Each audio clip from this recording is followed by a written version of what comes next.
Good morning. Welcome to the live stream. Today is, what day is it? Hang on. Okay, today is Wednesday, April 5th. I know the date. What's the matter with me? Welcome. It's Wednesday, April 15th. Today is day 15 of the 30 days of vanilla JavaScript. Bear with me. I changed a couple things around today. And I'm getting used to it. How's it going? My name is Angela. I'm a front-end developer and a software engineer in St. Paul, Minnesota. And I don't mean to be too dramatic, but oh my gosh, 2 weeks into the 30 days of vanilla JavaScript, and my mind is blown by what I have managed to figure out in the last 2 weeks. Things that 2 weeks ago, no joke, were I wouldn't say a complete mystery, but a very unsure about how to do something or approach something. No more. I'm not an expert, but I have so much clarity about so many things. It's wild.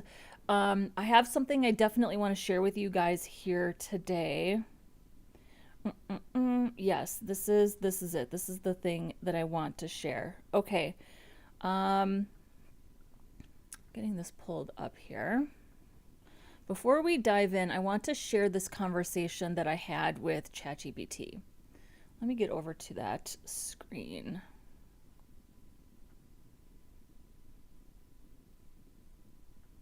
Here we go. Is this big enough? I think that's big enough. Okay.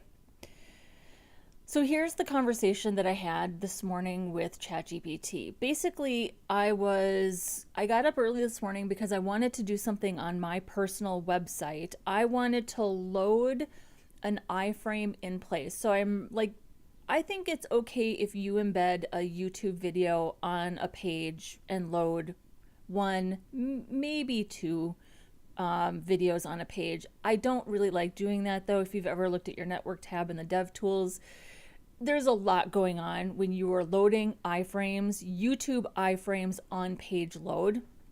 So I've always wanted to be able to just have a thumbnail, have a play button, click the button and have it play right in place. And I want to say that I'm embarrassed to tell you that I never took the time to figure that out, but I was thinking about it actually last night and I was like, I think I know exactly what to do. With the experience over the last 2 weeks, I think I know exactly how to do that. Not only do I know how to do it, I think it's kind of trivial, actually. So I was working on it this morning, and here's the big revelation that I had. It's that I'm always using set attribute for the attributes, right? And I was like, oh, I don't think I have to do that. I think I can just do instead of doing set attribute source equals the URL or set attribute title as a string and then whatever the thing is as the second value. I don't think I have to do that. So I asked ChatGPT this question and ChatGPT said, yes, totally valid. You're just using the DOM property API instead of the attribute API. And for something like an iframe, that's actually the cleaner approach. Oh my God, talk about simplifying my life. So then there was this whole conversation that I had about what is a standard what is a standard attribute versus what is something that I would have to actually use set attribute on. So basically ChatGPT said any data attribute where I'm basically making it up myself, and ARIA labels, that ARIA labels are not necessarily part of that API. So instead of doing set attribute for all of these things, I can just do dot whatever it is, and that it's really easy to find that in the DOM, right? So could I just do, well, honestly, window.location is like a perfect example of that, right? Where I'm always looking in the DOM to see what the source of truth is for these standard attributes. It's no different for an iframe or a link or anything else. So I don't know, this was a huge revelation this morning. And my favorite, let's see if we can get down there. So I asked about hidden, which is basically the exact same thing as display none. Okay, and I will just admit now that in the entire time that I've been a front-end developer, I've never once used the hidden attribute, didn't even really realize it existed. I've always just taken the display none approach, which is not wrong at all.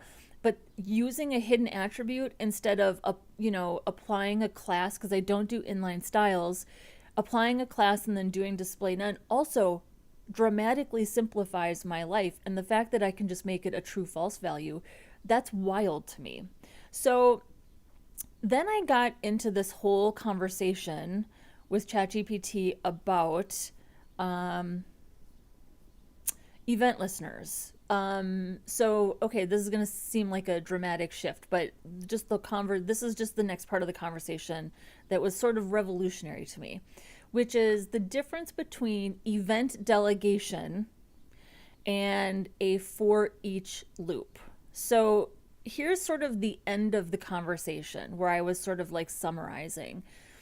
I said, and ChatGPT was basically telling me like they're both valid approaches, they're just different approaches, right?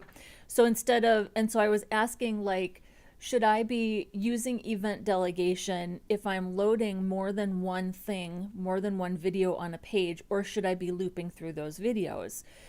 And I said, so event delegation means the entire document is listening for the click. If I used document add event listener, a for each loop means just the items we specify are listening for a click. And again, yes, that's basically it. You've got the right idea. I just tighten up the wording slightly so it's exactly correct. So document add event listener attached to a parent off in the document, but of course it doesn't have to be, listens for all clicks and then filters. So something was clicked, was it one of my buttons? For each per component listeners. So this would be like a document query selector all, and then for each looping through all the videos on the page, which maybe there would be 1, 2, 5, I don't know. Multiple listeners, one per component or per button. Each one is already scoped. So this specific button was clicked. The clean comparison, delegation, one listener, global or parent level, filters events after they happen. I feel like this is kind of key here. Filters events after they happen. Great for dynamic content. For each, my approach, multiple listeners, scoped to each component, no filtering needed, clearer mental model. The subtle difference, delegation is listen broadly, then figure out what matters. For each is only listen where it matters. So for my project, and the project is again the video that I wanted to embed on my page, my personal website, use for each and a scoped initialization, because it teaches how to find elements, how to initialize components, how to scope logic. So ChatGPT, I think, is saying for teaching or demonstrating,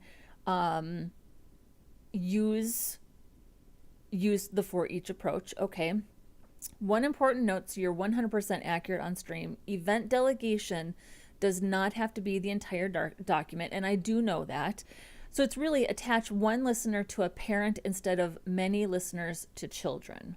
Yes, delegation, one listener that filters. I think filters, again, is like the key word here. For each, listeners only on the elements you care about. So I don't know, this was kind of, it's like, the goal was be better at JavaScript. I know now that wasn't just opening up VS Code and writing JavaScript. It was like actually develop an understanding of JavaScript. And I do feel like both are happening, that I'm not just able to crack open VS Code and do what I need to do, although that is getting much easier. But I'm also thinking about stuff like this too, or noticing that I should be thinking about things like this and getting clarity. So yeah, it's kind of cool. I like it. Yeah, so here's what we're working on today. Scroll progress indicator. Build a scroll progress indicator that calculates how far down the page the user has scrolled and updates a progress bar in real time. Yeah, so this is what we're working on today. I'm a little nervous about that. I'm nervous about this because there's math involved. But let me say hello to a few people in the chat. Osloy is here and says, I have this project up and running locally. Well done. Although there's not any there. I mean, my builds are so simple, so it should be very easy to get up and running locally. But I think that's really cool that you're doing that. Just a reminder. Just a reminder. Let's have some ground rules about what that means, which is that if I am struggling and you put things in the chat, I may or may not look. So I just want to set expectations, right? And I don't want there to be any hurt feelings if I decide not to take somebody's advice. That's all I'm saying, because this is supposed to be learning for me and for you all, right? But I also think that I have people in the chat who just have a little more experience than me, and I love the help sometimes, but sometimes I don't want help, and I know that that's inconsistent for you, and we're gonna figure it out together. Magic Man Spud is here, says I'm here at the start. Yes, you are, and I'm happy to have you. Go Elmo is here. He is our mod in the chat today. Nana Okia is here. Thank you so much for being here, my friend. I love having you here. Yes, it's tax day in the USA. It's my least favorite day of the year, but here we are. Osley says, I think in JavaScript, iframe aria something equals bar wouldn't work because the dash after the aria isn't considered part of the attribute name by the JS parser. That's a good way to think of it. That's a good way to think of it. I'm also realizing that IntelliSense, once IntelliSense sees me defining or creating, we'll just use iframe as an example. Say IntelliSense sees me defining an iframe or creating an iframe, it knows that it needs those attributes. So it's kind of feeding me, IntelliSense is kind of feeding me and helping me also. But also, you can just console log the thing that you created or targeted, right? And go look at what the standard values are. That is the source of truth in the browser, right? I do that all the time with window.location. I do that a lot with new date when I'm trying to figure out anything date related, right? So just another reminder why we need to keep using console logs. Use those console logs, baby. I mean, who am I telling? Myself. I'm telling myself to remember to use console logs. That's what I'm doing. So there's that. Okay. So let's get started, shall we? Okay, again, what am I doing here? JavaScript focus, reading the current scroll position, measuring document height versus viewport height. And we know that viewport height and viewport width are literally VH or VW, right? The document height is just the height, right? But in JavaScript, I'm sure it's something different. See, I think in CSS.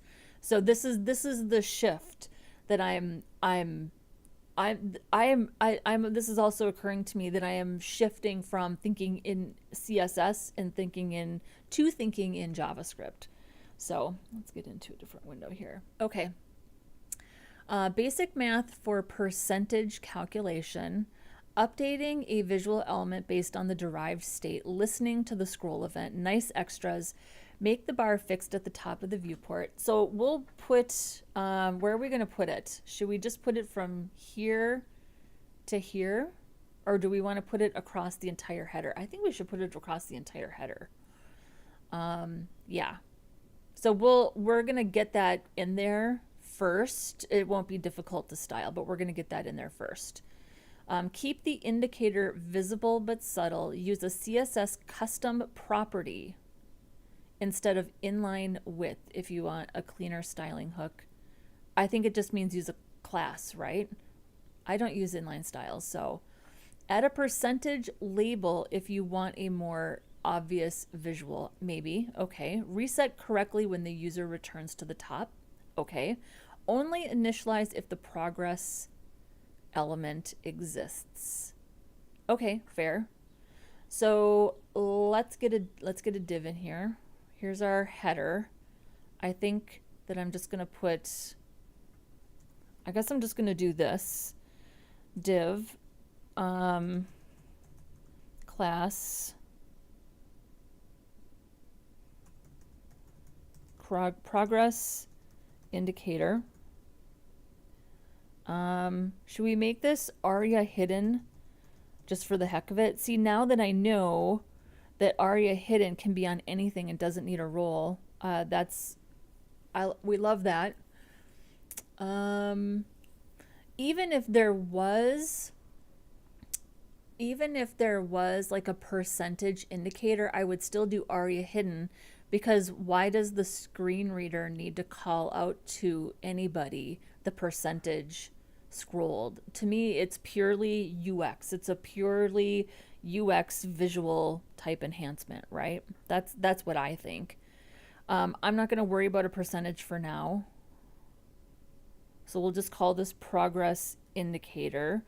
And I'm going to position this absolutely to the header, because we know, did I save it? Yes. Because we know that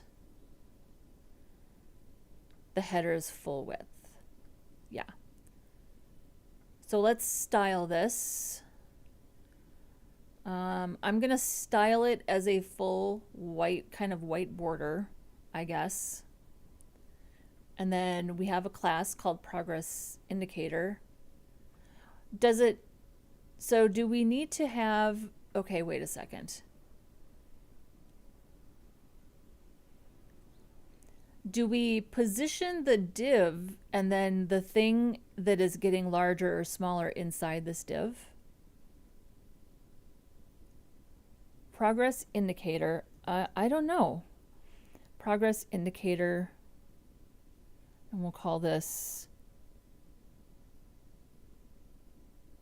progress indicator, progress scroll, I guess.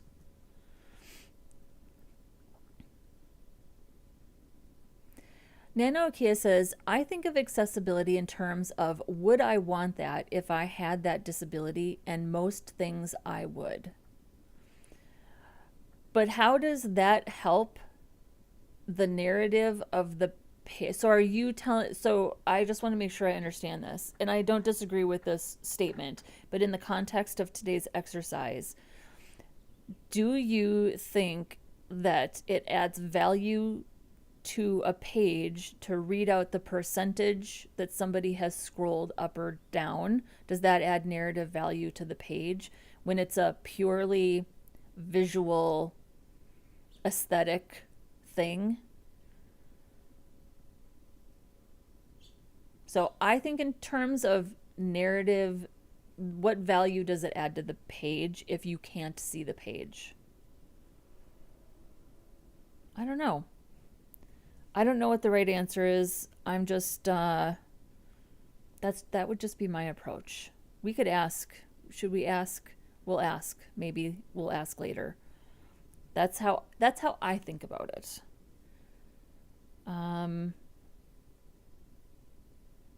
Progress indicator, progress scroll. Okay.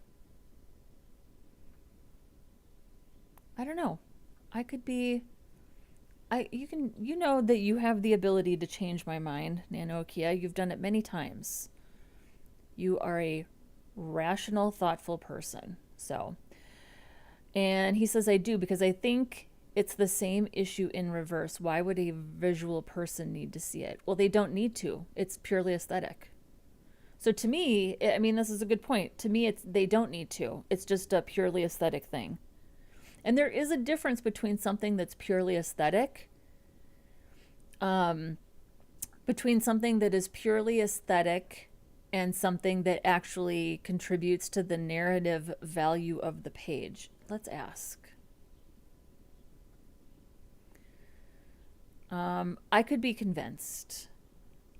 Osley says, is ARIA for blind people? Well, it's for people who use screen readers.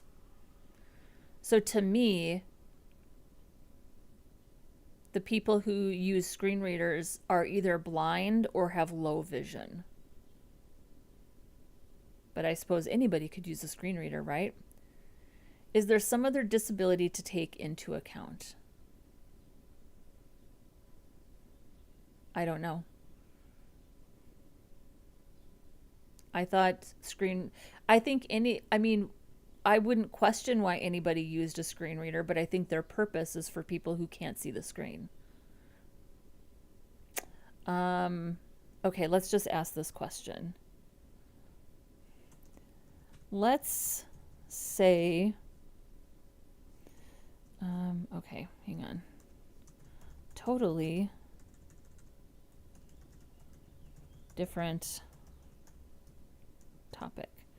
Is something that is purely aesthetic, like a progress indicator scroll bar, is something that is purely aesthetic, like a progress indicator scroll bar,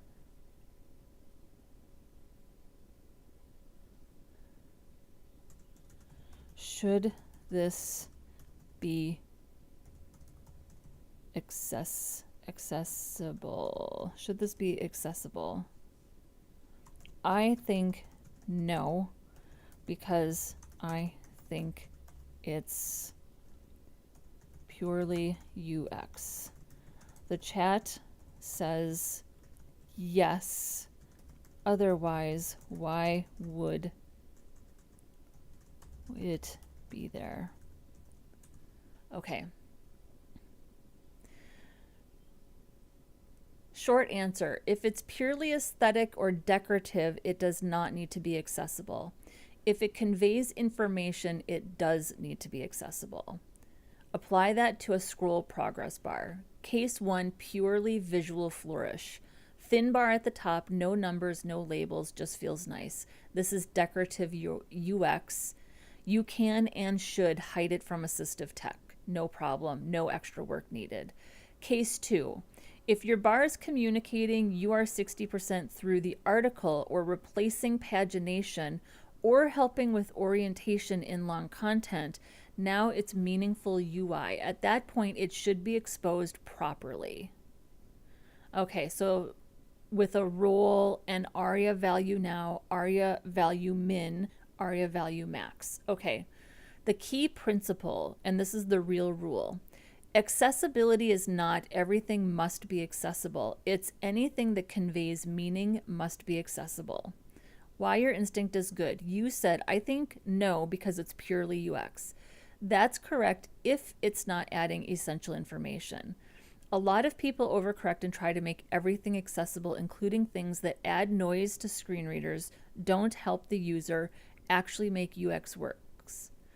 Where chat says yes comes from that argument, otherwise why would it be there, isn't wrong, but it's incomplete.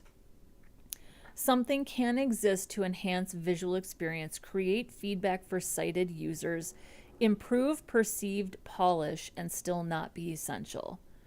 Your style, given how you build, I'd recommend treat it as decorative. Okay, so Nano Akia is saying, I would like to know if I was 50% down the page, if a visual person has the same thing with a progress bar. So I think that if we added a percentage counter, then yes, it's giving us here other ARIA attributes to use. I was thinking something like ARIA polite, but it's giving us other ARIA attributes here. If I don't add a percentage, then, and it's purely visual, I'm going to hide it. If it does call out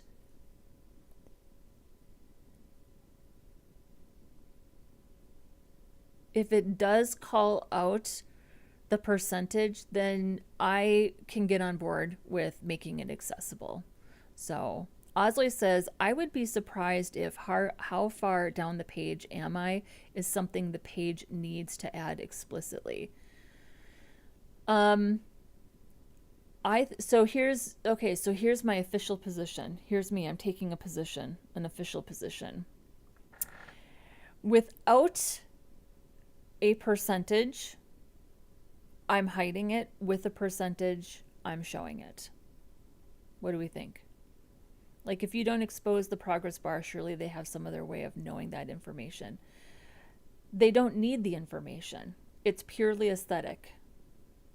in my opinion, they don't need the information if it's purely decorative. Let's use that word. That's a good word, purely decorative. So, well, let's just get the progress bar working first, and then let's see how much time we have. And because I think it's fair to say that I do care about accessibility. I just don't think that every single thing needs to be accessible if it's decorative. That's my position. So let's get the scroll bar working. Let's get it working, and then if we add the percentage counter, we can make it accessible. What do we think? I like it. These are good questions. I don't mind being challenged. Oh, what happened? Hang on. What happened here? Oh, yeah, because I have to make this.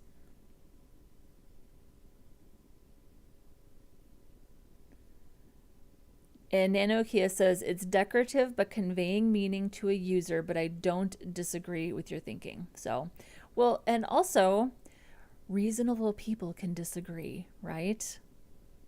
I believe this is true, a true statement. Reasonable people can still disagree. So, okay, let's do some styling. Where are we here? Okay, scroll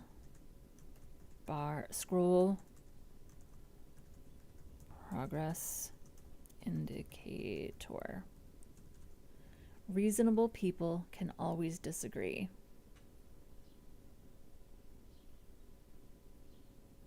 In my opinion.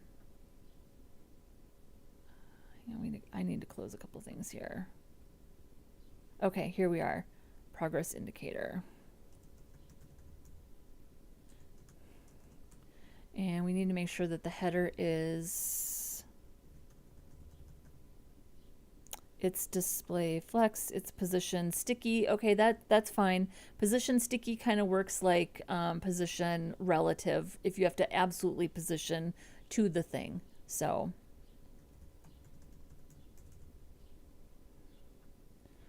we'll say position absolute top 0. Oh, we could probably do inset, right? Inset 0. I'll say width 100%, height I don't know, 10 pixels. And then I don't know if I even need 2 containers, to be honest with you, because I'm not sure yet how this is going to work, but it seems like the right way to do it, I guess.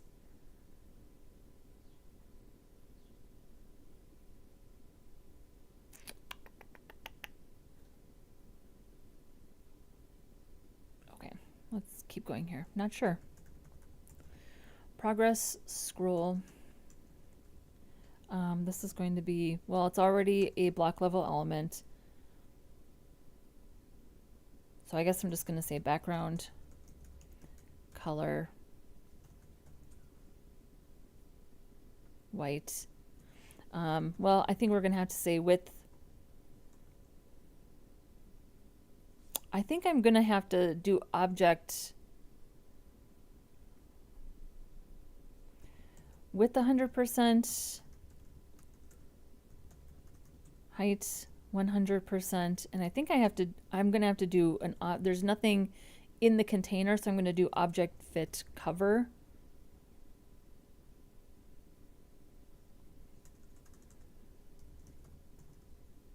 Probably maybe contain. And yeah, this actually has to be bottom 0, left 0. And we're going to have to give this a z index of, I don't know where we're at in the battle of the z indexes. We'll go with 5. Oops.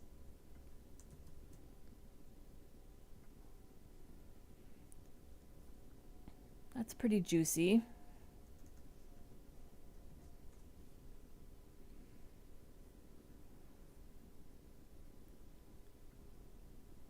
right.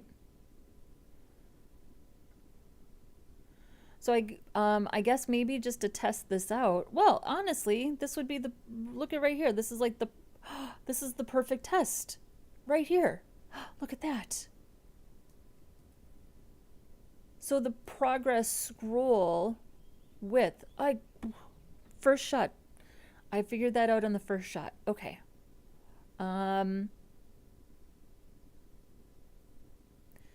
So do we want this inside the header or just outside the header? I'm going to say just inside the header. Well, is that going to screw up our...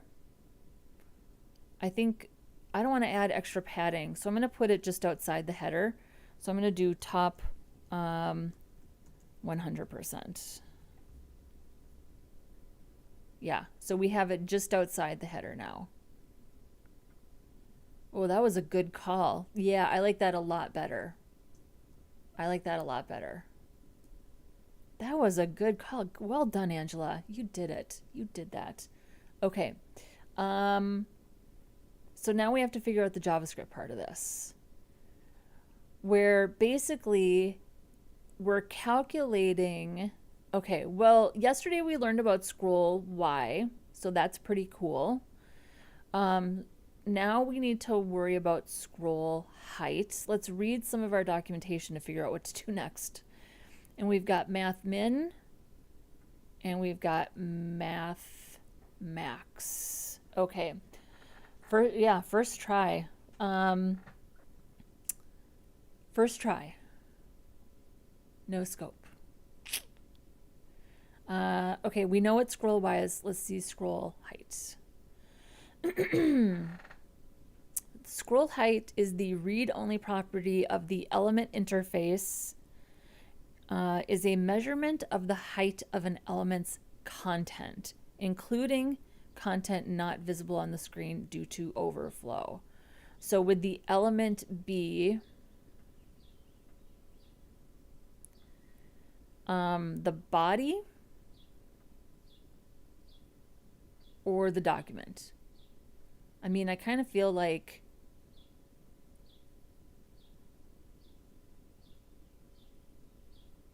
it's the HTML element.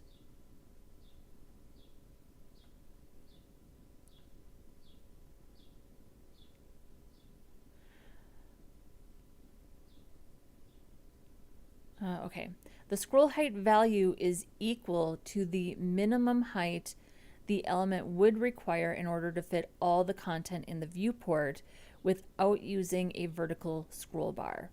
The height is measured in the same way as client height. It includes the element's padding, but not its border, margin, or horizontal scroll bar if present. It can also include the height of pseudo elements before or after if the element's content can fit. Okay, I don't think that. Determine if an element has been totally scrolled. Scroll top is a non-rounded number, while scroll height and client height are rounded. So the only way to determine if the scroll area is scrolled to the bottom is by seeing if the scroll amount is close enough to some threshold, in this example 1. So math, I don't know what ABS means. Absolute? I don't know. Element scroll height minus element client height minus element scroll top, less than or equal to 1. The following will not work all the time because scroll top can contain decimals. Yeah, I think we figured that out yesterday. Element scroll height minus math ABS element scroll top equals the element client height. Determine if the content of an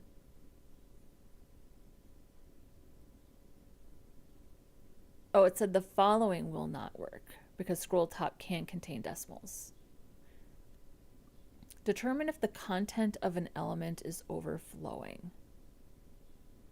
I don't think we have to worry about that. Absolute value. Math absolute.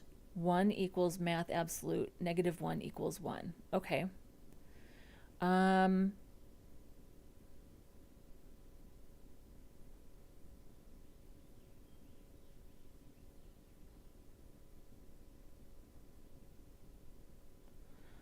So I don't think we need to worry about absolute value today. I think they want us to worry about min and max. So the math min static method returns the smallest of the numbers given as input parameters, or infinity if there are no parameters. So math min 2, 3, 1, expected output 1. Math min -2, -3, -1, smallest number 3. Okay. Okay, got it. Parameters, 0 or more numbers. Okay, so max is probably the same thing. All right, so what is it really asking me to do? It's telling me what parameters to use.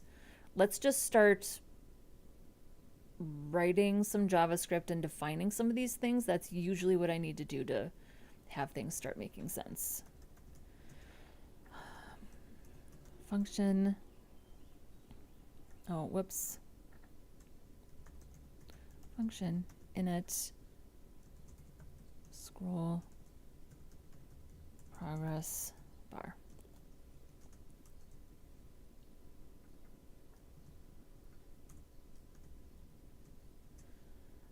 So first, we'll scope to this.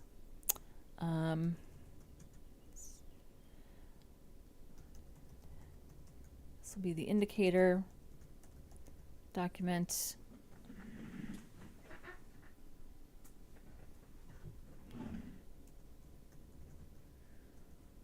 Query selector.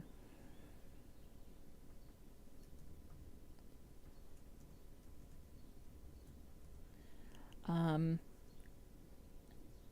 actually going to call this root. And then if there's no root, return root. I'm Midwestern. Okay, now we need the progress scroll.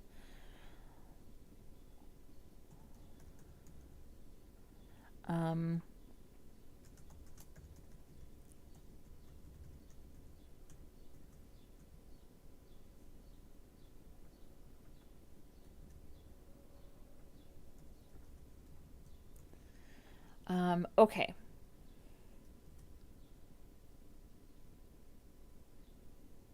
So on scroll, that would be, so literally the first thing that we would be doing is probably the scroll event listener, right? So that would be window or document? Window, document. I'm going to go with document, add event listener, scroll, right? So we're listening for a scroll. And then maybe if, and we're adjusting the width based on the height of the container. So if the window scroll y is probably greater than 0, which just means that literally you scrolled, then what are we doing? So let's just make sure that this works. Console log, I'm scrolling. I am scrolling.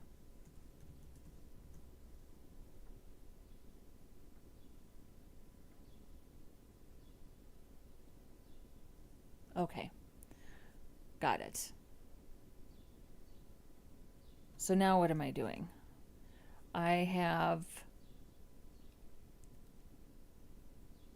We need the scroll height property. So can we just get the scroll height property?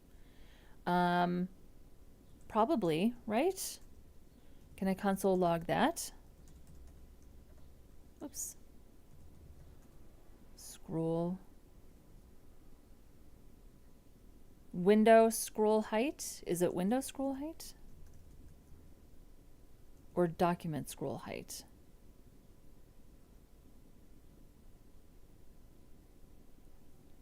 It's not available. I don't see it here. So maybe it's document?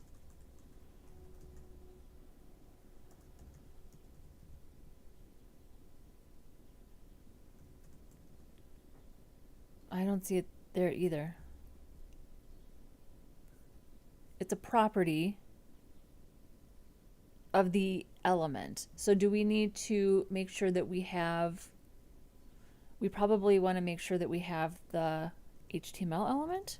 Const HTML equals document HTML. That's what I usually do for the body. Console log HTML scroll. Wait a second.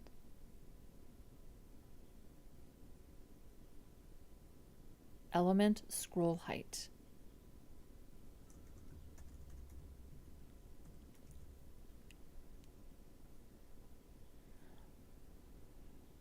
Can I just get this though without scrolling? Maybe that's a better.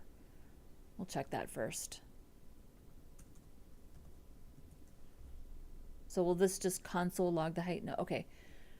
Cannot read properties of undefined reading scroll height. Maybe it is the body then. Should we just get the body? That's easy.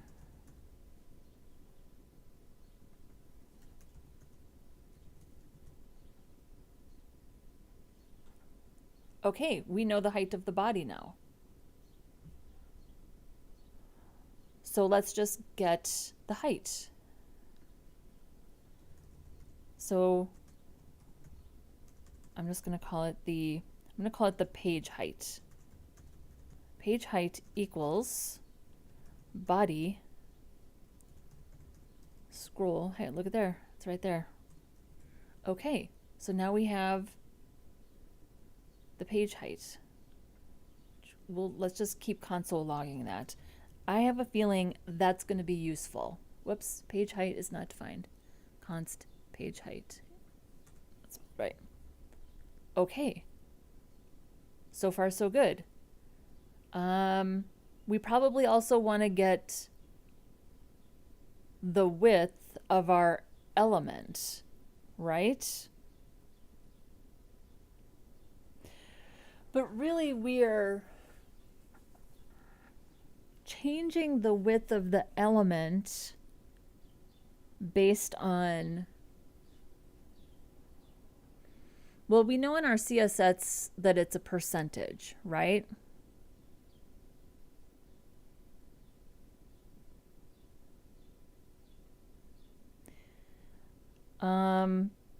Measuring the document height versus the viewport height.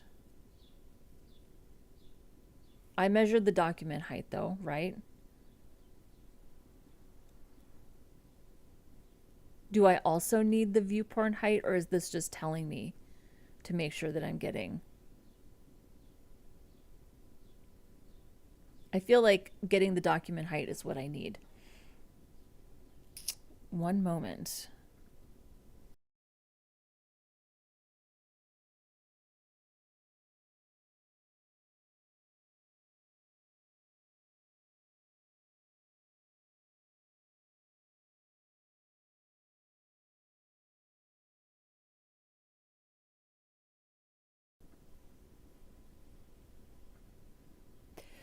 Okay, so here's what I'm thinking. I'm thinking, isn't the width, calculating the width based on the height, isn't that just like 2,636 divided by 100?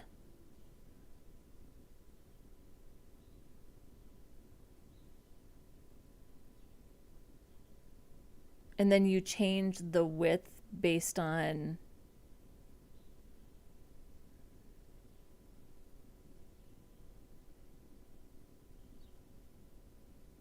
So if I was just doing this math, so bear with me, 2,636 divided by 100 equals 26.36. So 1% would be equal to 26.36.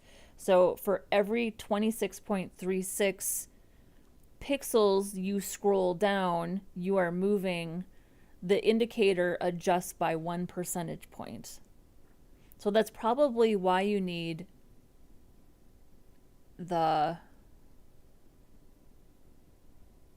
And we know that you can scroll in percentages or in pixel value, in decimal values, because we saw that, right? So that's not an issue. We don't have to find that absolute value because decimals are literally how the browser's doing it. So for every 26.36, which just happens to be the height of our page, that equals 1 per width of percentage. So math min, why do I need math min and math max? Oh. So math min x and y equals, I need the minimum value or I need the maximum value. I'm unclear on why I would need the minimum or the maximum if I'm just doing math. And also, how do I update the property in CSS if it's not an inline style? Because it said, use a CSS custom, a CSS custom property instead of inline width if you want a cleaner styling hook. CSS custom property. What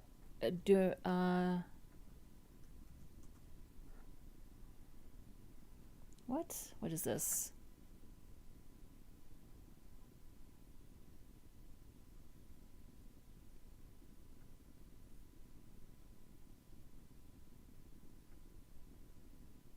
Okay, custom properties, CSS variables. What is this? Property names that are prefixed with dash dash, like dash dash example dash name, represent custom properties that contain a value that can be used in other declarations using the var function. Okay, we literally are doing that already.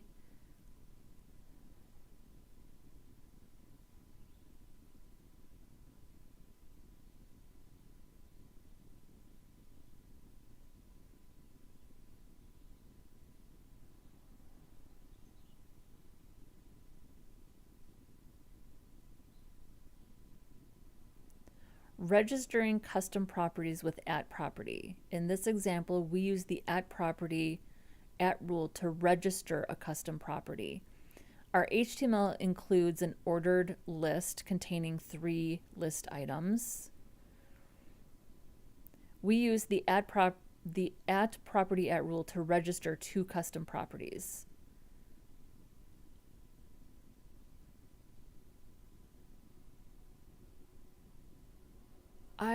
I didn't really fully understand this before, custom properties. We try to override the custom property values. The values set on 2 are valid, okay. But can you hook into this with JavaScript though?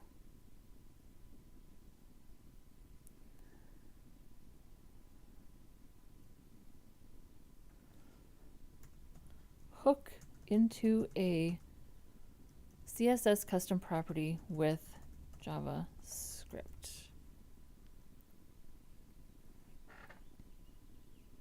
To hook into a CSS custom property, also known as a CSS variable with JavaScript, you use the standard DOM style methods. You can either read the current value or update it to change your styles dynamically.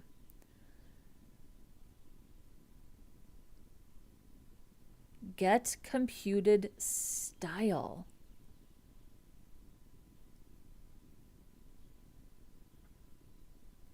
Extract the specific property value. Styles, get property value. Primary color trim. What is this? Why have I never heard of this before? Writing or updating a custom property. To update a value, use the set property method on an element's style object. But does it have to be a custom property? Can I just get the computed style of any property? Because I just want to change the width.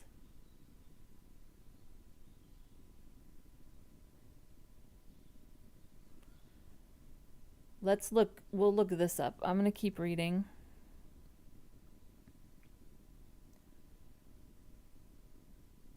Yeah, I think we can just do this. Reads the values style set property, updates or creates a custom property. Can we just do the width though? I don't know why we need a custom property if we could just do the width. What is this? What is this magic? The window get computed style method returns a live read-only CSS styles property object containing the resolved values of all CSS properties of an element after applying active style sheets and resolving any computation those values may contain.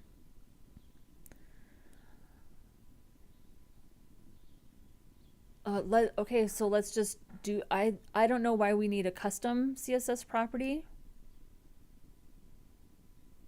Let's also get, so let's just do, we'll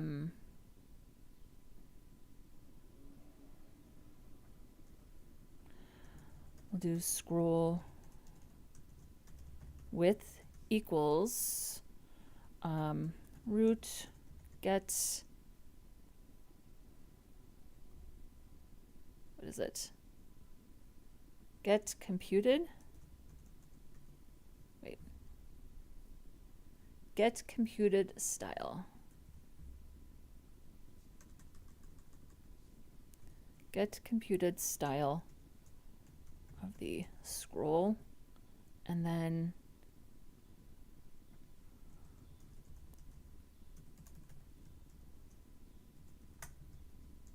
the scroll width.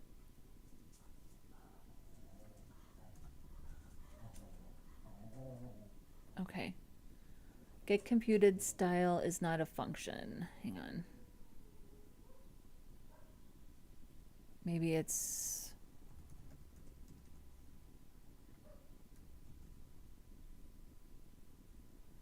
scroll, progress scroll. Yeah, that's the div.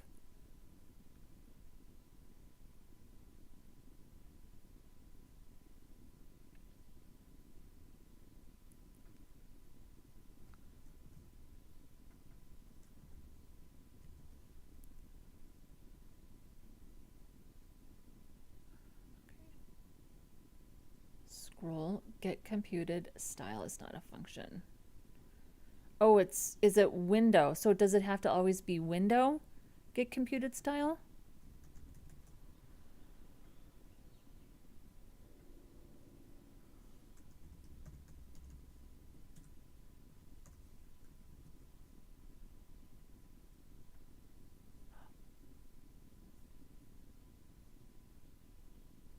What is this? What's happening?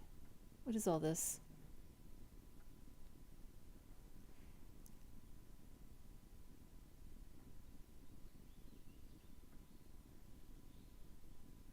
Okay, so how do I get this, just the width? There's got to be a way to just get the width, right? So it's getting the computed style for everything, I guess?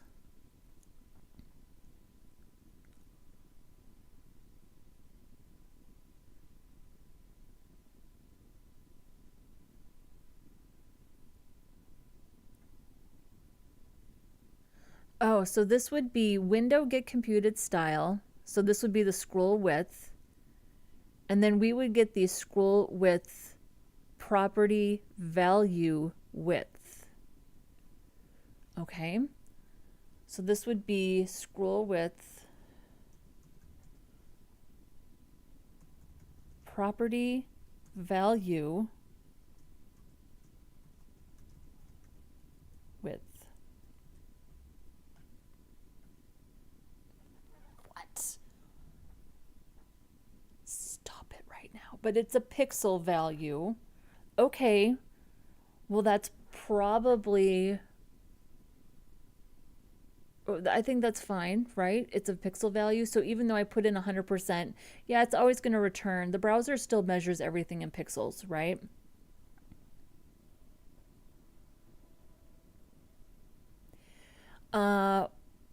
Okay, so then how do we, so then we would need to, Oh, my mind is kind of blown right now. I didn't even know these things existed. Okay, so let's just deal with like the scroll stuff first. Scroll stuff. And then this is like the page height. This is the page, well, really it's the document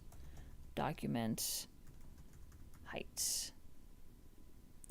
Maybe this is more accurate. We want to say it's it's literally the window width, right? Everything's based on the width of the, I'm just going to say width because I don't know. The width. Okay. Scroll width. Okay. So this is the div. Here's the scroll width. I feel like we should do a better job defining this. So we probably want let's call this the scroll width property. And then this can be the scroll width.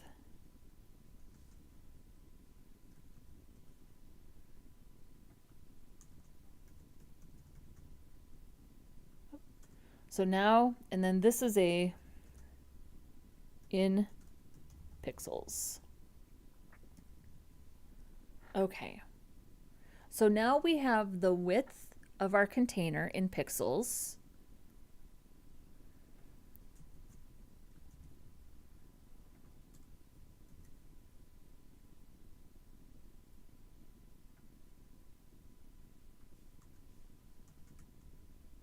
In pixels. And then we have our page height also in pixels. Say width in pixels, height in pixels. Nice.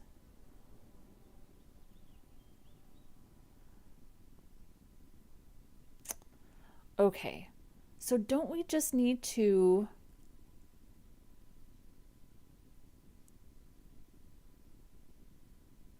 I feel like we need to divide the height by the width. So, okay, so that math is what?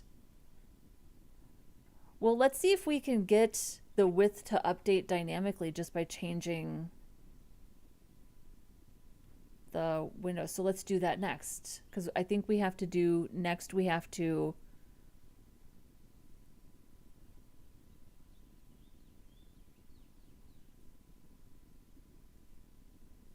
we can set it, right? Yeah, style set property with value updates or creates a custom property value of an element.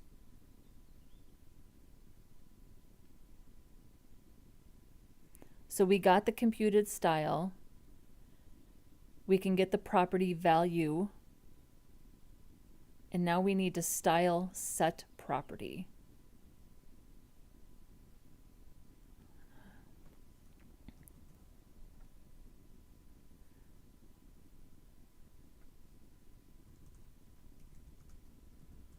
Style set property name, which would be the width. So I think we could just use scroll width.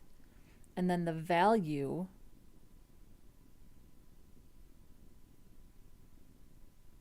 wouldn't the value be the height divided by the width?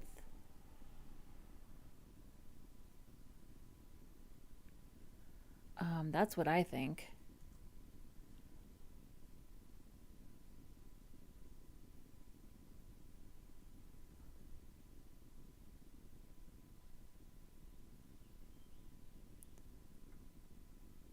Let's MDN this right here.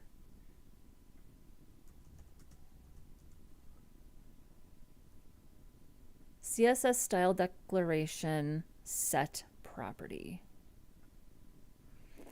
Okay.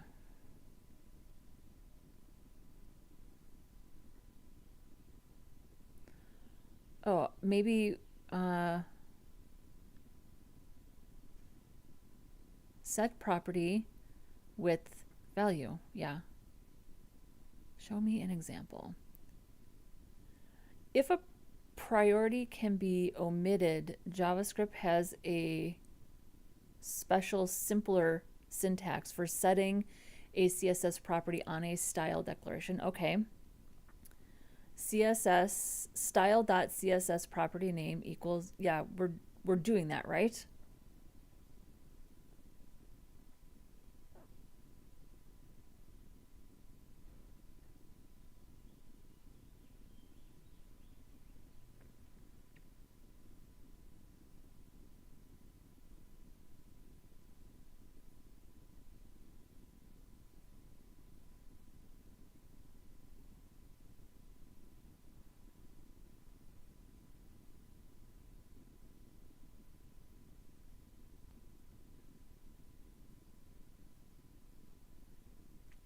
This looks complicated. Oh, right here.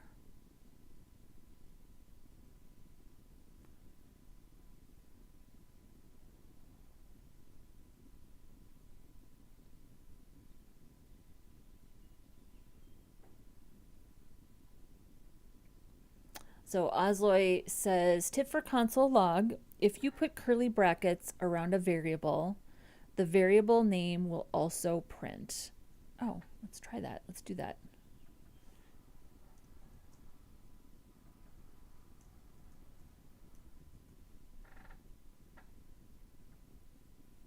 Oh, nice. Thank you. Look at that nice little object. Beautiful.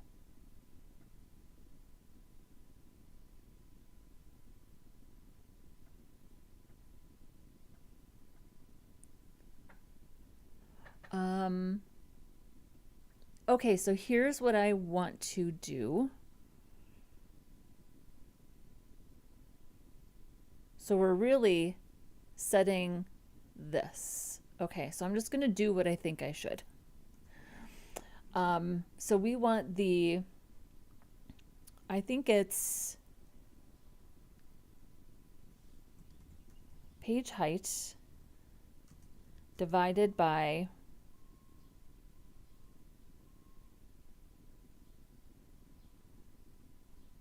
scroll width.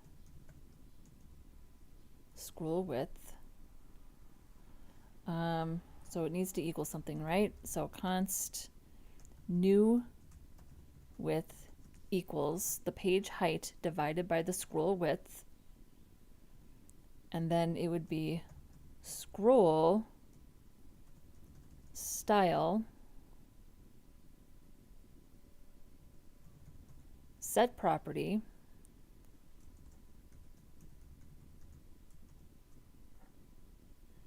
I'm setting the property of the width, and the value is the new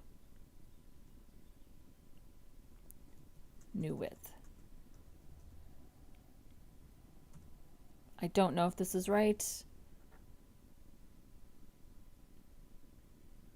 I'm not using the math min or the math max because I don't understand why I need those things.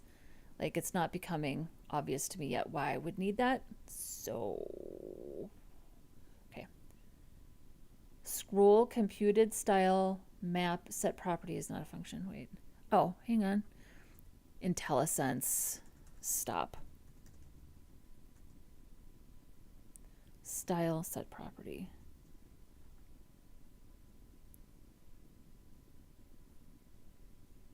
Okay, nothing's happening. We should probably, let's console log. We're not getting an error, although errors are helpful, so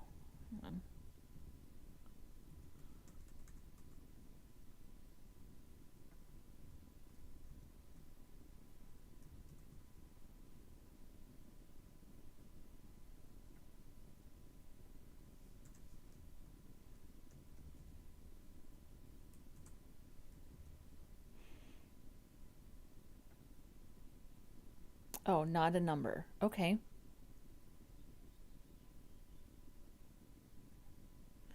Oh, hang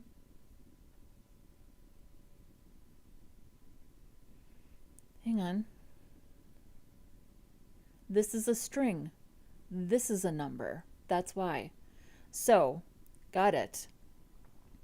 So the scroll width, this is a string. So we need to make this a, can't you do like two numbers, string to number? Is that why you need math min or math max? To turn a string into a number? Hang on. Okay, so these are all numbers. Hang on, I don't remember how to do this. How to make a string a number in JavaScript. This is probably the thing they teach you on the first day that I don't remember how to do. Parse int. Got it.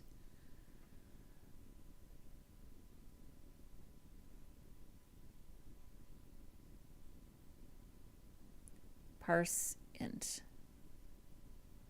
Parse int. String radix parses a string to return a whole integer.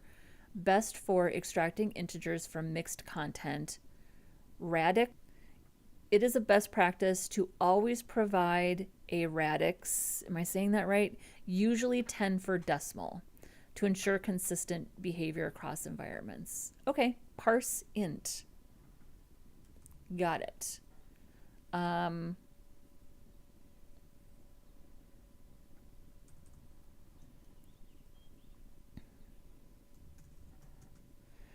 running out of variables.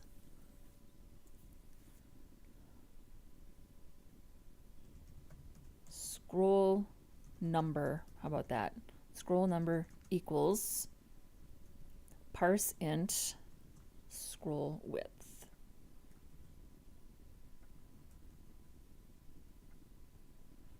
Now scroll number. Let's make sure that that works. Yes, now we've got numbers. Got it.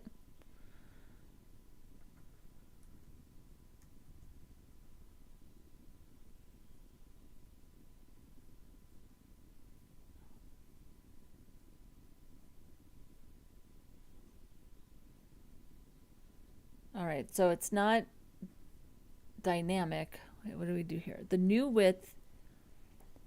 Okay, so we're not getting...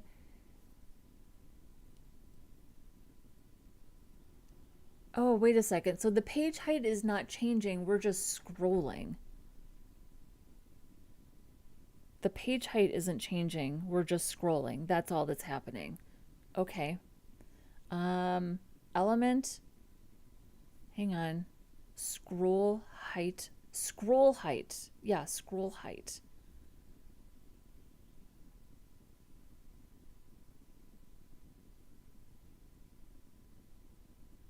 So scroll height is just the height of the container. It's not how much you actually scroll.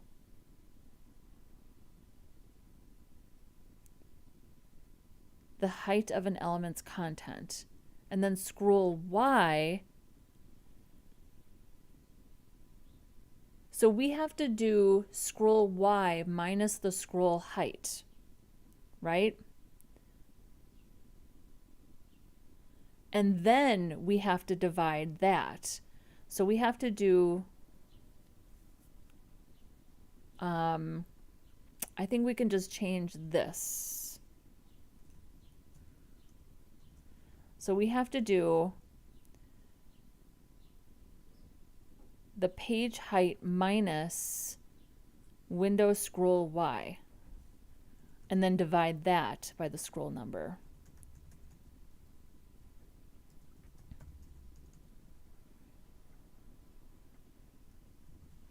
So the page height minus the amount we've scrolled, and then divide that by the scroll number.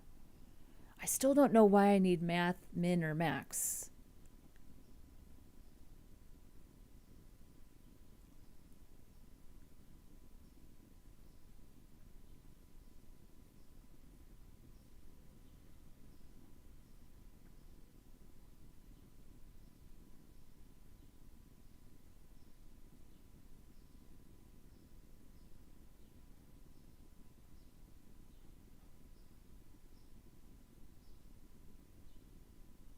what is this value? It feels like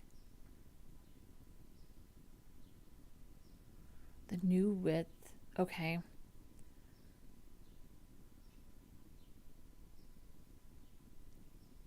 This number seems a little small to me. Okay. I feel like I'm so close to having this figured out. Also, is the element even getting updated? Like, can we see the element getting updated in real time? Just out of curiosity.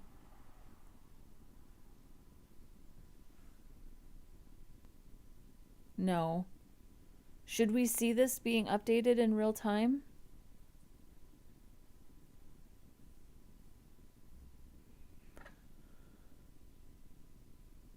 Okay, so if you take the page height and you subtract the amount you've scrolled, and then you divide that by the total width, okay, I could see why that would not be the right value. Really what you just, I think really the new width is whatever, okay. So you have the total height and you subtract the amount that you've scrolled. So let's say the total height is, well, we know what the total height is. So let's do the math so we know what the result is that we need to have, right? So we know that the height is 2,307. So that means, let's do this in a new document. So we know that the height equals 2,307. So let's say we scroll 50 pixels.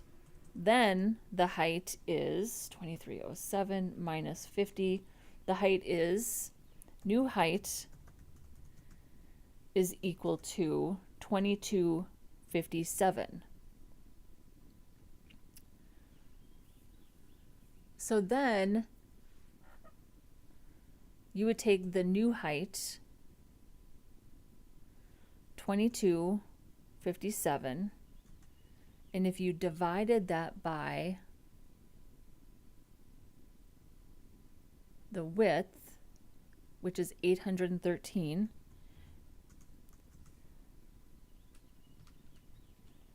you get, okay, 2.77, so that's like 2.77 pixels.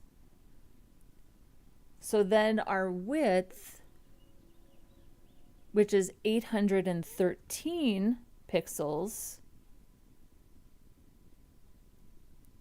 1 percentage point would equal 2.77. So it would be 813 minus 2.77 equals 1%. And I get that I defined it as 100%, but the browser looks at this as pixels. So for every 50 pixels that I scroll,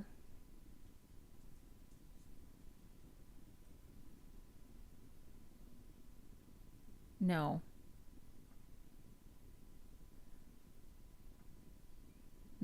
not every 50. I mean, honestly, I don't even think I need to worry about this. I think it's just 2307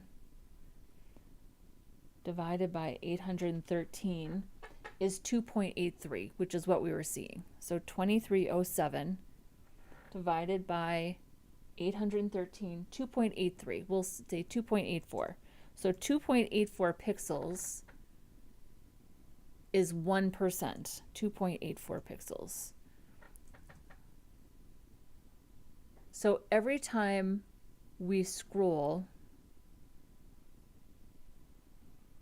so what's, okay, so using our 50 pixel example. So if we scroll 50 pixels times 2.84, that equals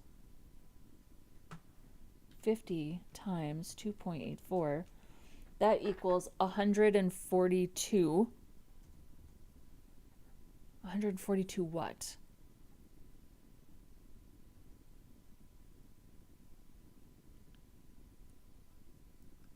maybe it's divided by. So if you're going,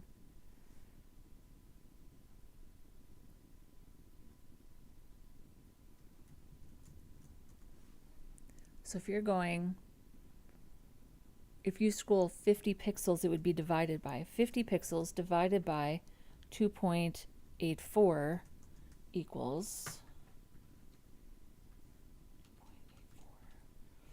that's 17%.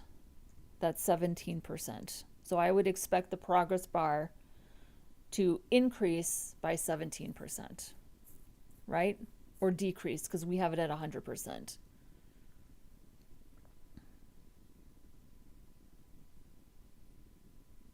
Okay, so the width is 813.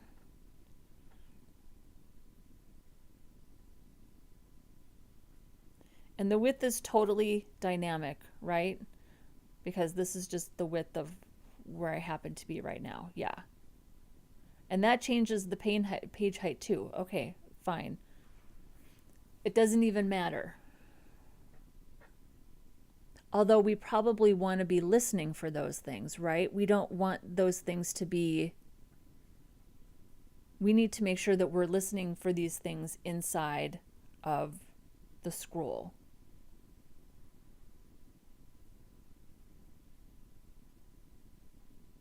Because we would want that to stay updated.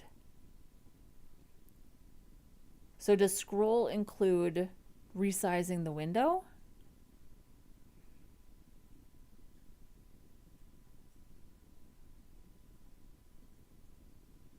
Or do we need to do a window resize also? Or are we not thinking that deeply?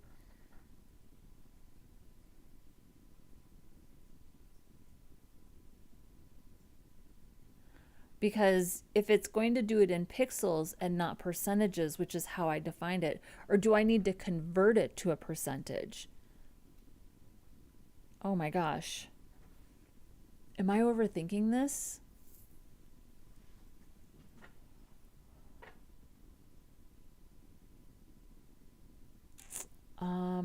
Okay. I feel like I'm on the brink of figuring it out.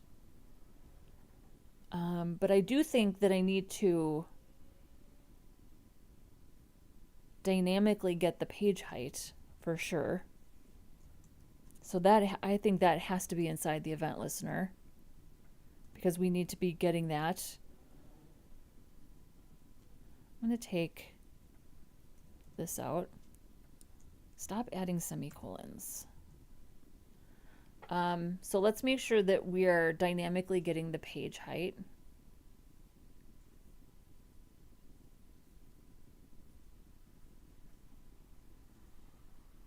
Okay, there we go. But it's not actually,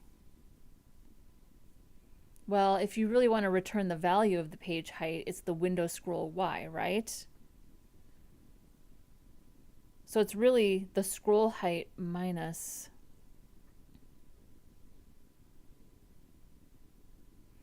Osloy is complimenting my ability to talk through. Thank you, because I am definitely worried that I might be driving people crazy. But honestly, this is like how I learn. This is how I have to do it. It's these exercises that make learning actually stick for me. So, okay. So we know from yesterday that this is the dynamic value right here. The scroll height and the amount, well, this is just the amount you scroll. So this is still getting, okay, so the reason it's the same is because the page has not changed. That's why. So if I do this, if I change the window, there, see now, so it is getting it dynamically. So we know that it can get it dynamically based on that. Okay, that's good.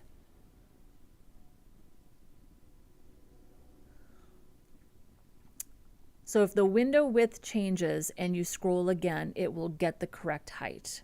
Beautiful. So I need the scroll height minus, I feel like I need to get this earlier.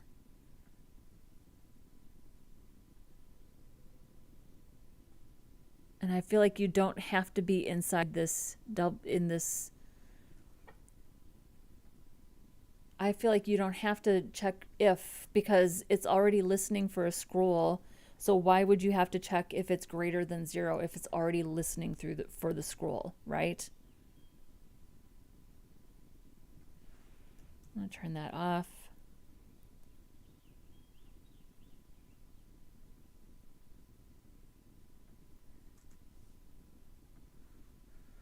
So we've got the document height,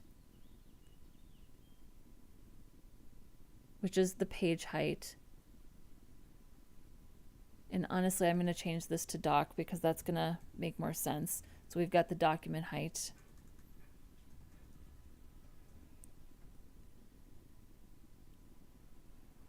And we're subtracting the new, this is really the new height. Let's call this the new height.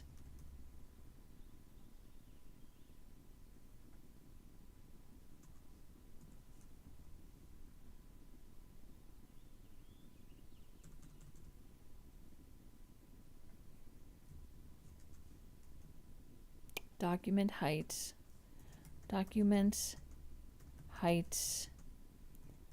after scroll, right?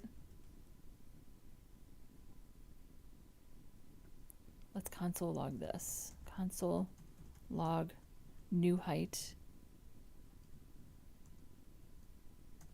So I would expect that on scroll, I see a new height for the document. Okay, new width is not defined. Here, we don't need this yet. Yes.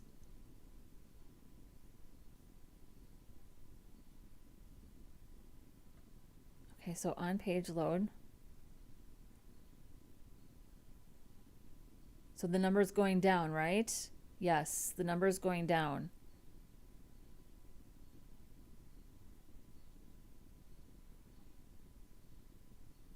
But what is this? What is the value? So $24.99. New height.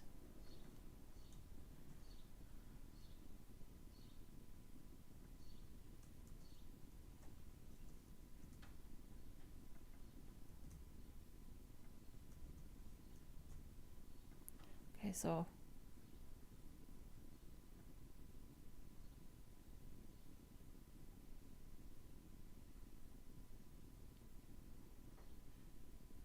I want these to be separate, actually.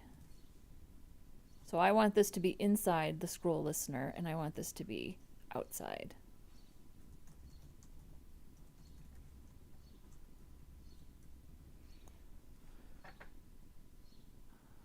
Oh.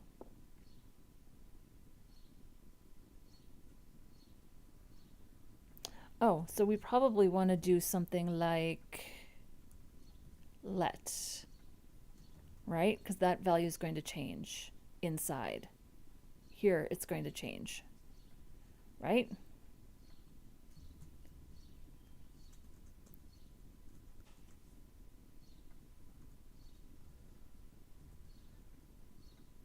So this would be the document height on page load, and we're going to console log that because I want to know what it is when we start, but we're going to see it change dynamically inside the event listener.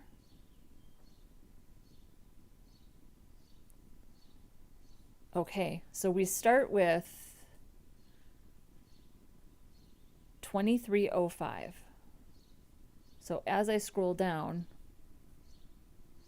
okay, so the new height is 707. What does that even represent? That's the number of pixels we scrolled minus the document height. Why do I, okay, so that's,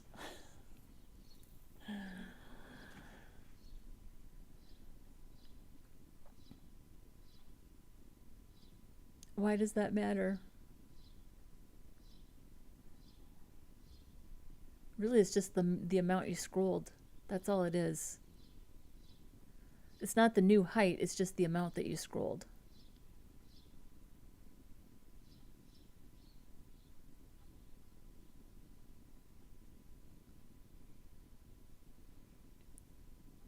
Okay.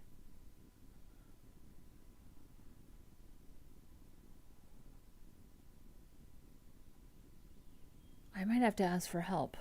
Ugh. And again, I still don't know why I need math max or math min. Let me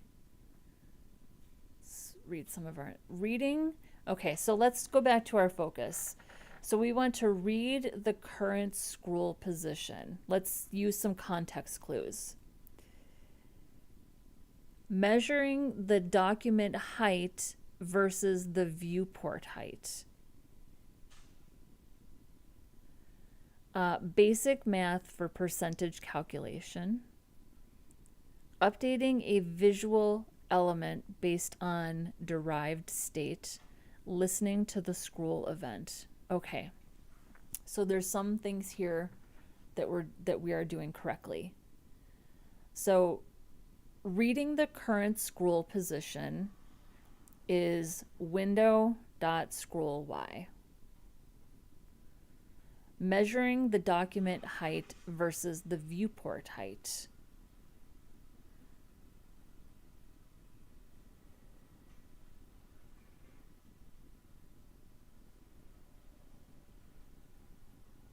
So we know what the document height is. It's the height of the body. And the viewport is probably, doesn't really have anything to do with the amount you scroll because the viewport is the same no matter what. Inner height. Oh, did I miss something here? Hang on. Inner height. Did we miss? Yes. This could be the key right here. Inner height. Okay. Window inner height. Whoa, that seems like it would be really helpful. Okay.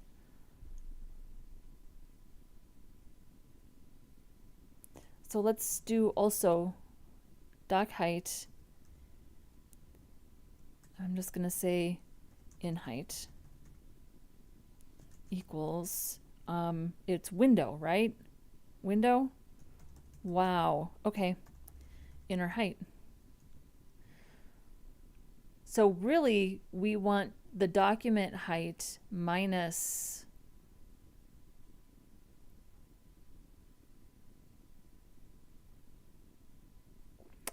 is view part the part that actually shows in the browser window? I think so. Yeah. So the new height, see, I don't think we need to even worry about the new height anymore.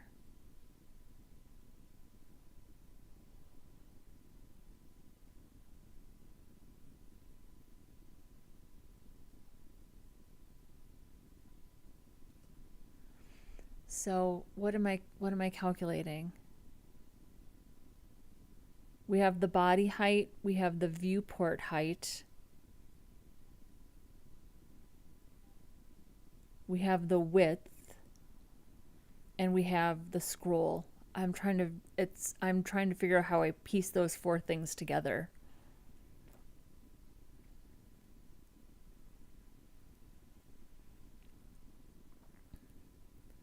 So I want to take the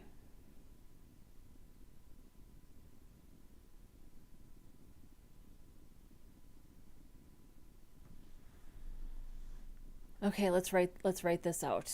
We got to write this out. Okay. So let's write this out. So this is the document. This is the document height.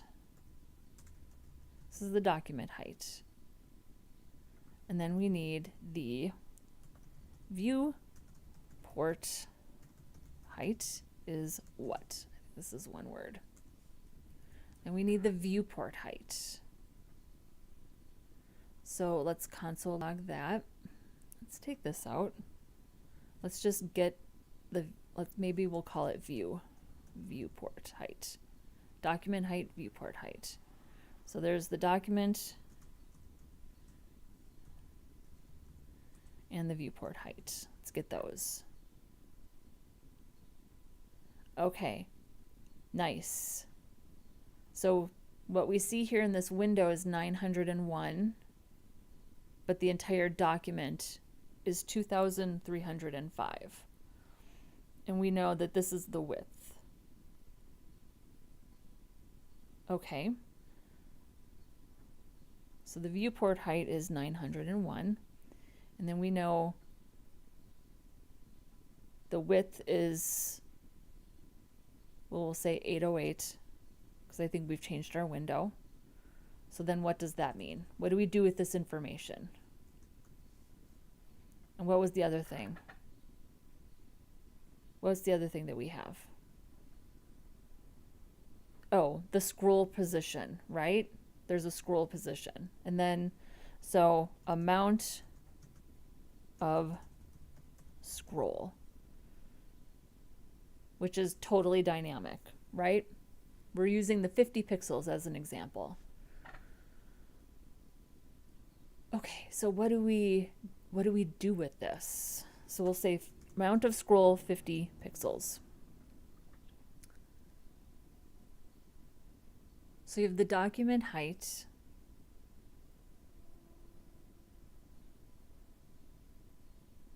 I might need a hint from ChatGPT on how to proceed with this.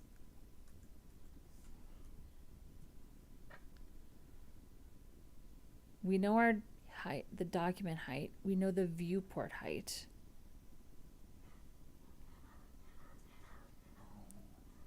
Measuring document height versus viewport height. Basic math for percentage calculation. I do know how to do that. Updating a visual element based on the derived state, listening to the scroll event.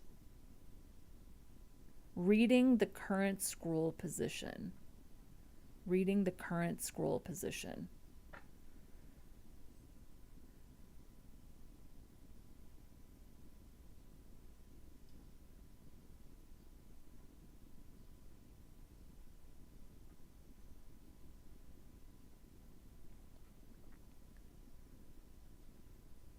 She's telling off the birds. I think she sees people outside walking on the sidewalk. So city life, lots of people around outside. I'm so used to it. So she has her own ottoman that sits in front of the window. So she has a place to perch and look outside the window. So, and I'm so used to her just running the length of our apartment, growling and jumping up on her ottoman to look out the window. So it's pretty adorable. Okay.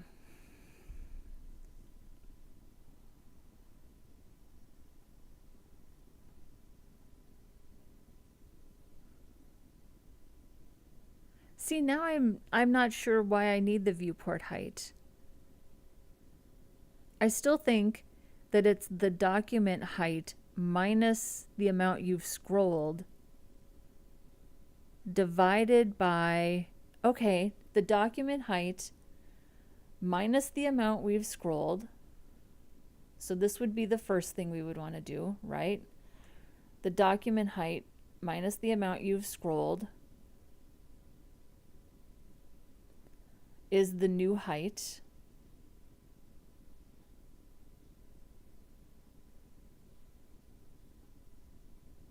Okay. And then the new height, let's say let.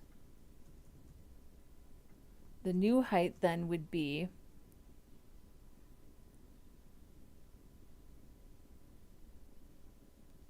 so you have 2307 minus 50 equals, what does that equal? Equals 2257. That would be the new height again, and then you would want the new height divided by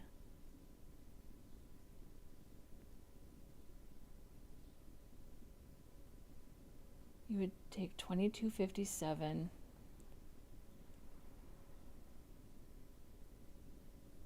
Yeah, I think I tried to do that before.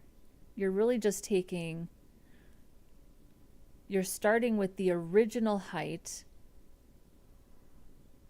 and dividing it by the width to get the value.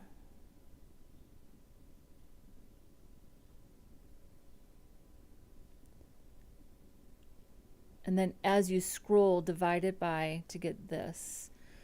But it wants to update the value, but we can still update our value in percentages. Just because the browser does it in pixels, we can scroll style set property width new width and have this be a percentage, right? So let's just keep following our math here.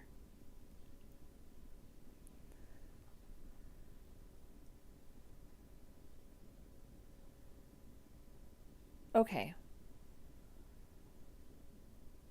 I'm gonna start fresh.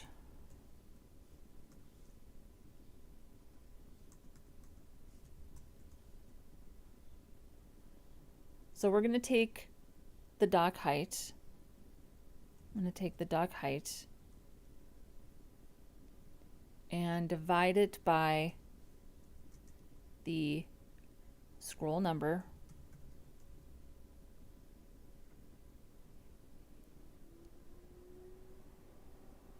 And that's going to equal, we'll call this let new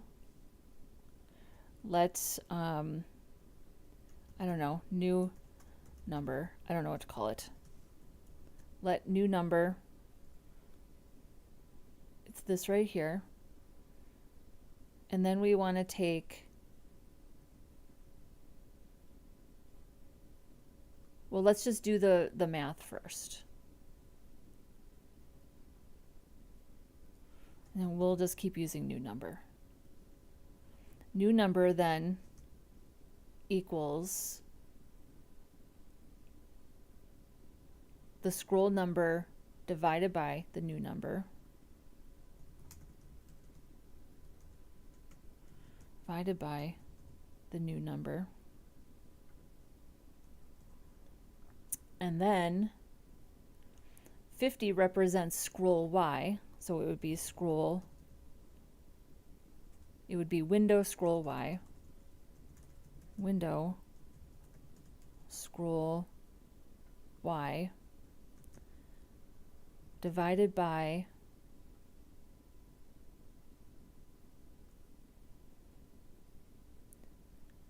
did I miss one? Dock height divided by scroll number, and then scroll number minus new number. This is again new number. So now it's a percentage. And then I think we could do new number again equals the window scroll Y divided by new number.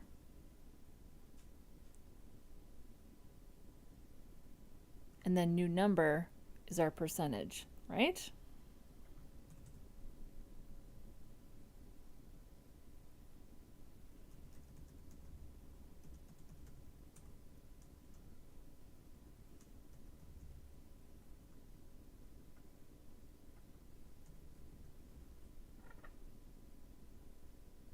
So the only thing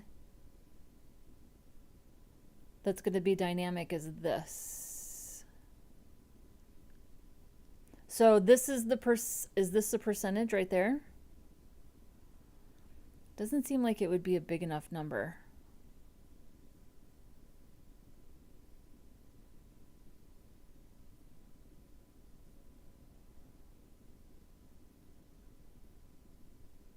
So is it new number times 100? Am I not allowed to do that?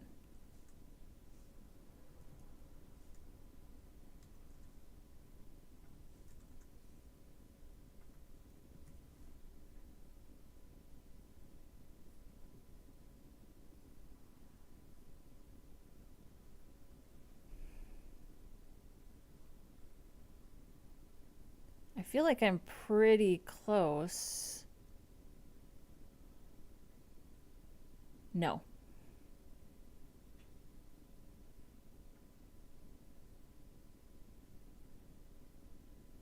Okay, so let's get better with our variables. So the document height divided by the scroll number is what? This is the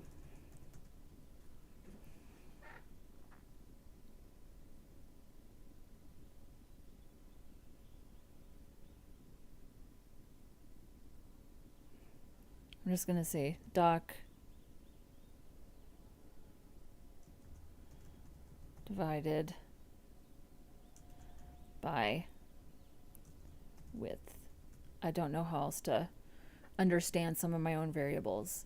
So this is the document divided by the width. The height divided by the width.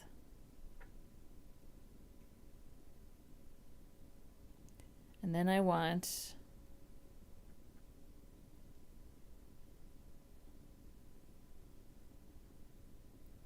the scroll number, which is the width, minus this.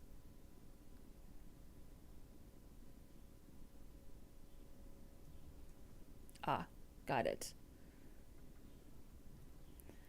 So now I want the scroll number minus the height divided by the width, which is, why did I say this was 1%? See, I think my math is wrong here. That's why that didn't work. Okay. So it's really, I actually don't think we need this step at all. We just need to know this number. And we need to know that 2.84 pixels is equal to 1%.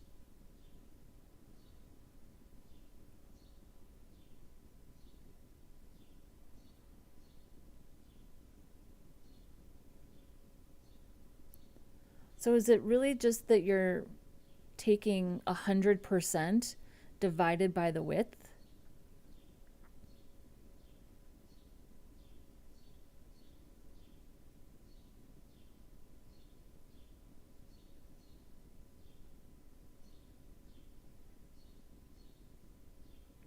Because what if it was just 100% divided by the width, which we'll say is 813. That's 0.12, and then you multiply that, well, times 100 is 12.3. It would be 12.3%. I don't know what I'm doing. I have no idea what I'm doing.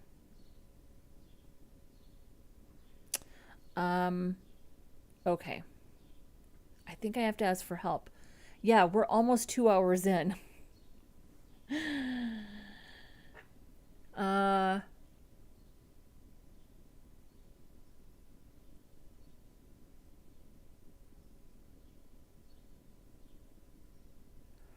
Okay.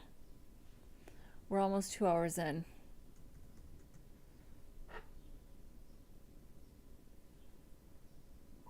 I feel like we're pretty close though. This is a mess. So I'm going to ask ChatGPT for help, but I'm going to tell it that I don't want it to like write the code for me, but obviously I need help. And if I was just sitting here doing this by myself, I would be asking for help right now. So I need help. This is kind of a mess. I don't want you to just write the code for me.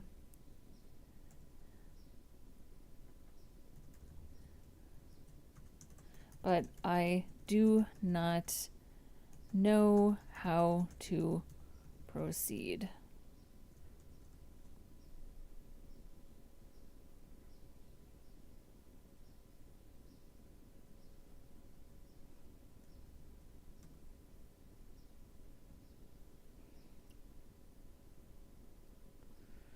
Okay, so ChatGPT says you're closer than you think. The main problem is that you're mixing document measurements with the visual width of the bar element, and that's making the math harder than it needs to be. You do not need a complicated formula for this. What you actually want is your current scroll position, so that's window.scrollY, divided by the total scrollable distance. Okay, that gives you a percentage. Then you use that percentage to set the bar width. Right now, the messy part is here. Oh, I don't think this is the messy part at all, but that is the width of the progress bar element on screen. But the thing you need to measure is not the bar's current pixel width. It's the page's total, it's the page's scrollable height. The mental model should be window.scrollY for how far down the page you are, document height minus viewport height, how far the page can scroll total. Okay, that makes sense because I was looking at that value and wondering why that mattered. And then you take the scroll Y and you divide it by the scrollable distance. That's the percentage complete. So I would stop and restructure before writing more code. What to change conceptually? You need 3 values inside the scroll handler. The scroll top, which is window.scrollY, the scrollable distance, which is the document element, so the body, scroll height, window inner height, and then the progress, which is the scroll top, or the window scroll Y, divided by the scrollable distance. Then convert that to a percentage. Then apply it to the bar. Why your current math feels off. Yeah. Well, it is giving me a bit more code, but I'm gonna put it together. I think it's okay. So this is the part, yeah, I know that this is a mess right here. You're trying to derive progress by involving the bar's width first. But the bar width should be the output, not part of the calculation. Okay, that's fair. In other words, page scroll data in, percentage calculated, bar width updated out, not bar width read first. Okay, and it just gave me all the...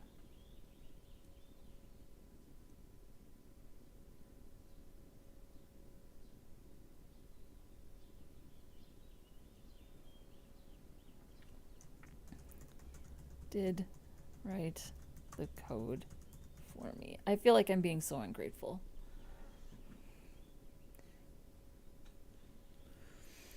Okay. Okay, so I'm gonna... Feels a little snarky, but... Okay, so let's recalibrate. You need these 3 values inside the scroll handler.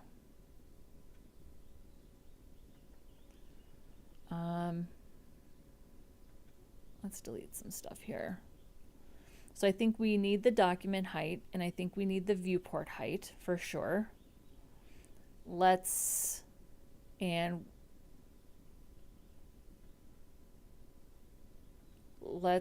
don't think we need these. I think we can set those values, right? And we don't need the starting. We just need to calculate a percentage.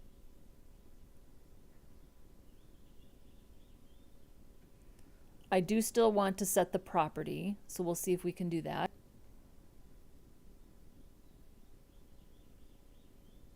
Okay. So first we need scroll top.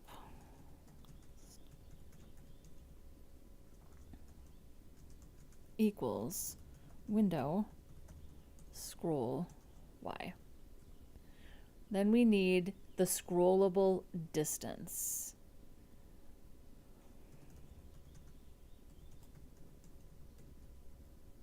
Scrollable distance equals the document I think that's just the document height. We already have that, right? Doc height. And that's minus the view height.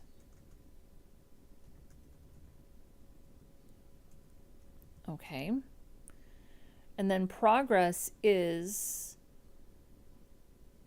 the scroll top divided by the scrollable distance. Scroll top divided by, whoops, progress.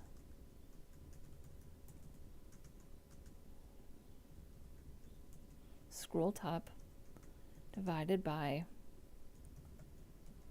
scrollable distance. Okay, so let's see if that math kind of makes sense here quickly. So what is it saying here? So we don't need to worry about the width. It said don't worry about that. So if we do it on the calculator, we'll use 50. We'll use 50 as our scroll top. So the distance is the document height minus the viewport height. So if the document height is 2307 and we subtract 901, that's 1406.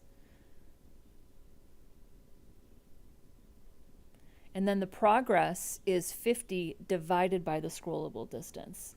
So at 50 divided by, what do we say, 1406? That's, 3%, 3.5%.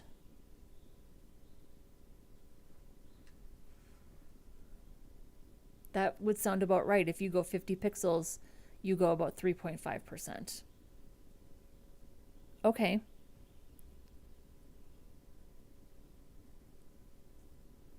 And then progress percent.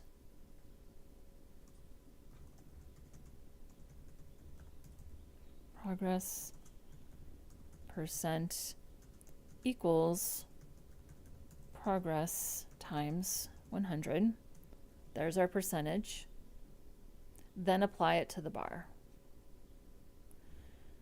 So then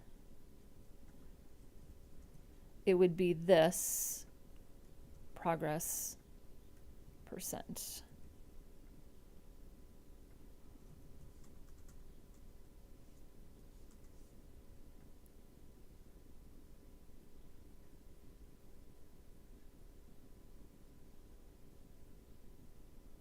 And we need this because we have to do this here and we have to do it inside the scroll listener.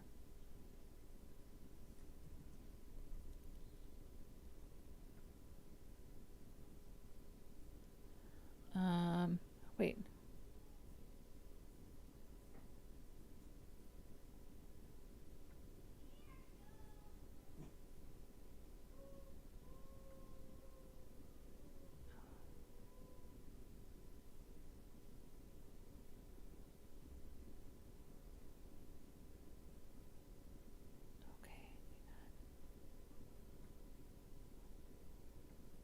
We're not getting an error, but this is just getting set to 0. So do I need to, so maybe I need to change my CSS also. So maybe this needs to be 0 to start.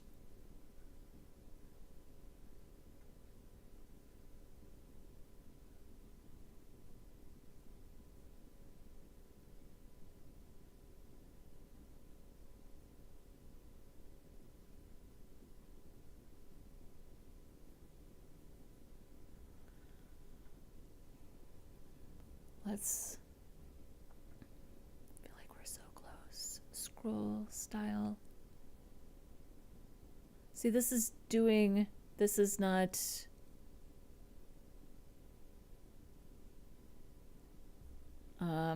this is definitely, let's do the inline version first, and we'll get it, see if we can update. We'll hook scroll style width. Oh.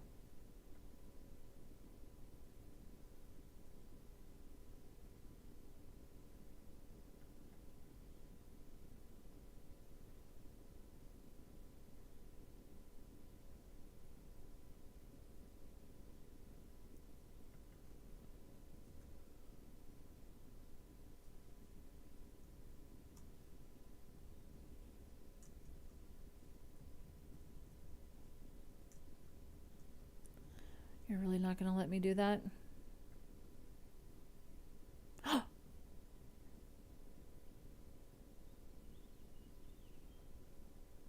It worked. Look at that. Well, we had to get help, but it did work.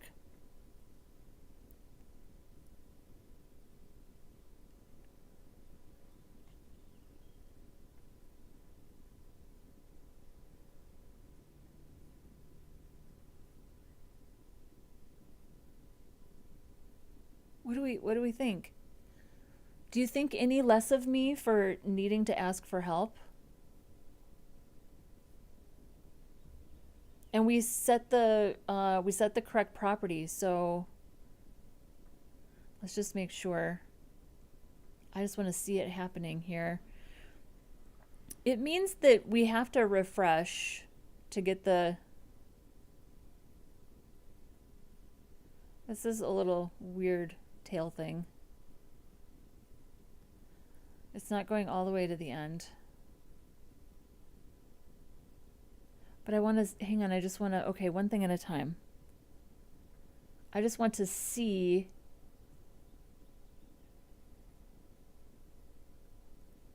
Okay, cat, where are you?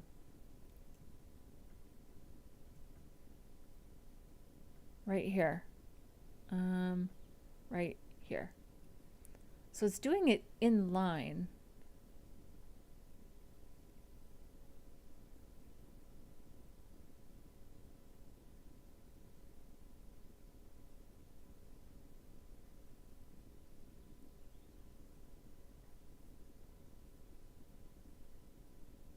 And why is it not going all the way to the end?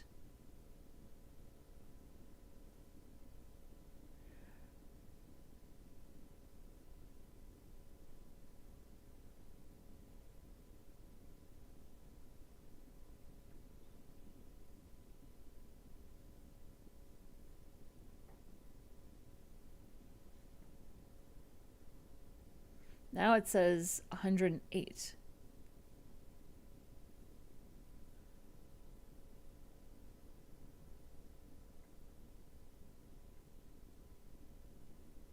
Is that just because I have the dev tools open?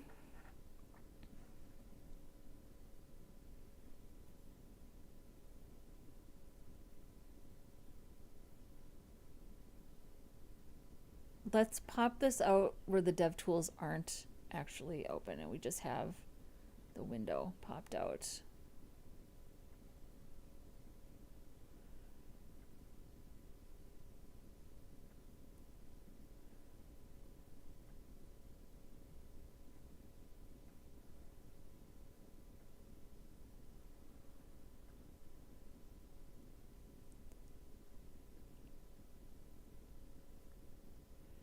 Well, I'm not afraid to ask for help. Let me rephrase. What I probably should have said is,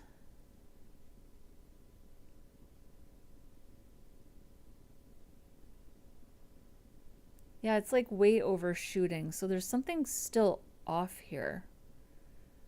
But I don't know why. It's not like a clean 100%. Why is it overshooting by like 12 or 11%? Shouldn't it equal 100%? Is there some overflow or something? But it's not taking into account, if it's not taking into account the width of the page,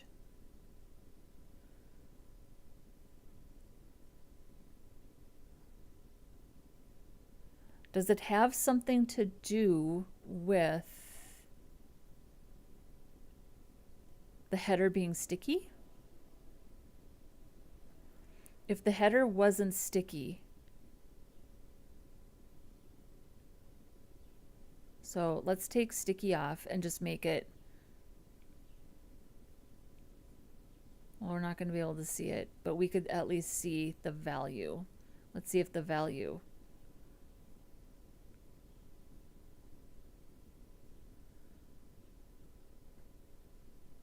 See, now it says 133%.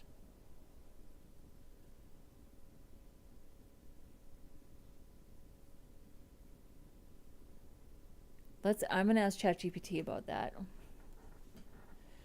Yeah, that's why it wants to use CSS custom properties. That's probably right. Okay. Okay. It's working.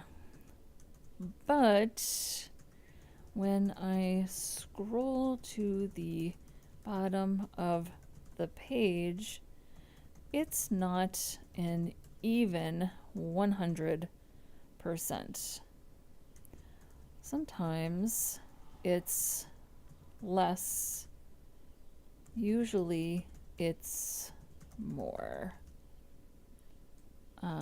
like 133%, for example.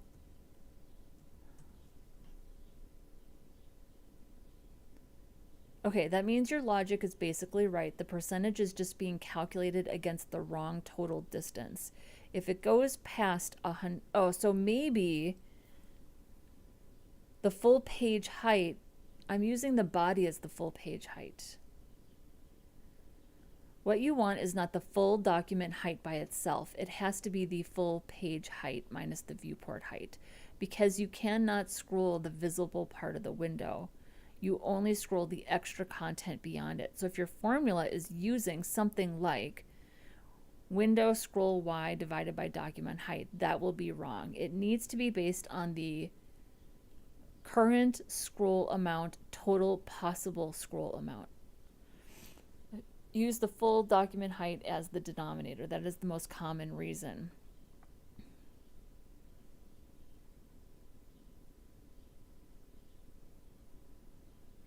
You are measuring the wrong height property. Some height properties are slightly different depending on what you read from. Body, scroll height, document, document element scroll height, element height from CSS. For page scroll math, document element scroll height is usually the better one to inspect.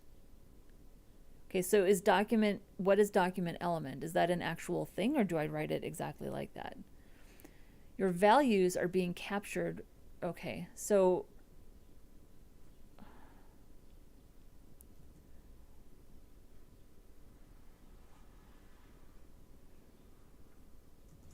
what is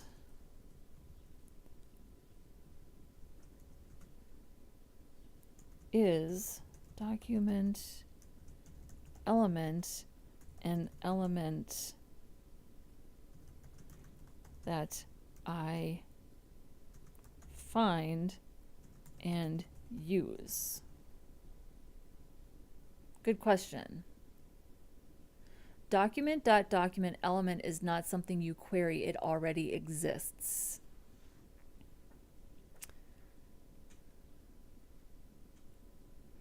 Yeah, doc height is only calculated once on page load. That's a good point too. It is the root HTML element on the page. So this document element is basically the same as HTML.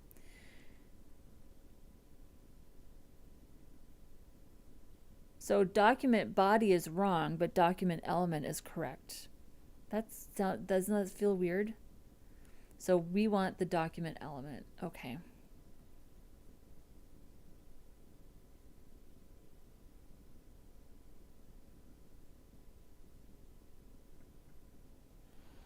So doc element, document element.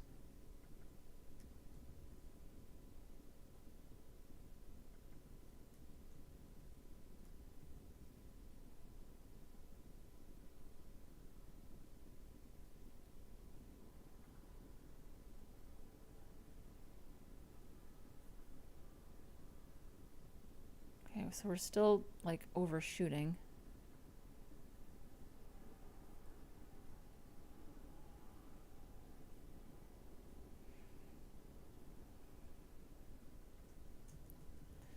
I'm not going to worry about that for now.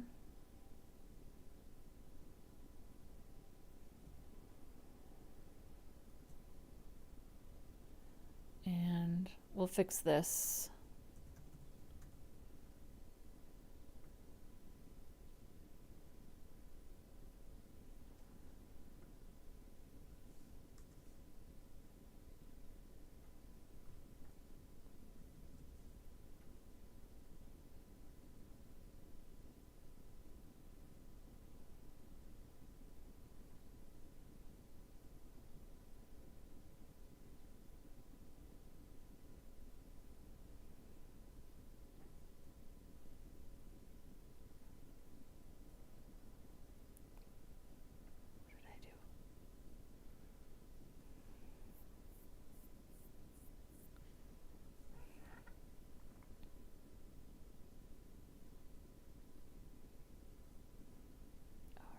Fix that.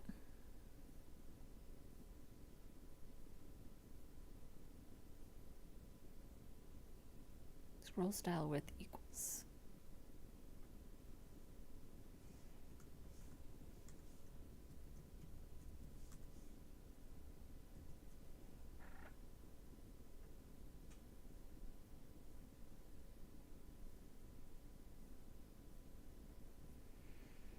Okay.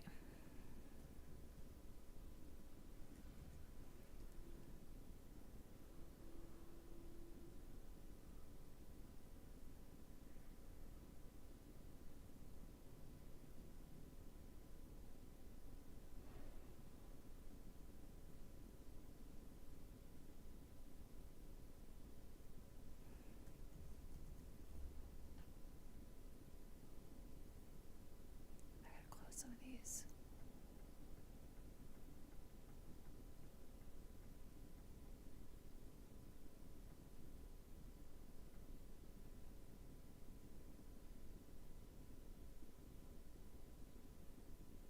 Window inner height.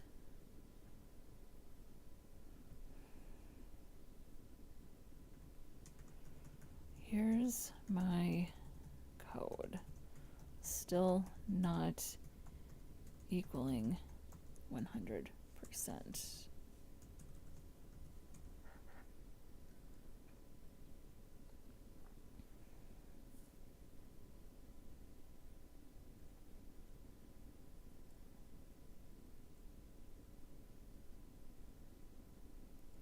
Those values are only being set once before scrolling starts. If anything changes the page height after that, your denominator is stale.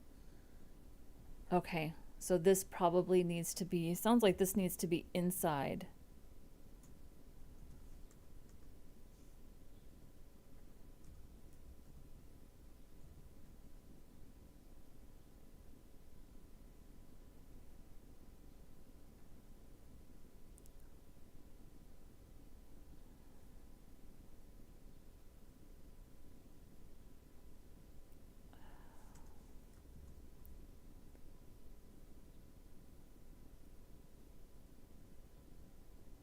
I think that fixed it. I mean, that fixed it. 99.9803. What do we think? And I think these can be const. So that was the problem.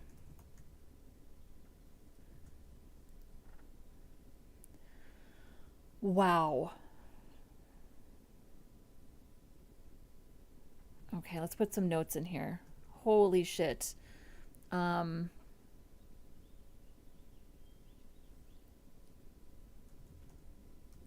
Calculations.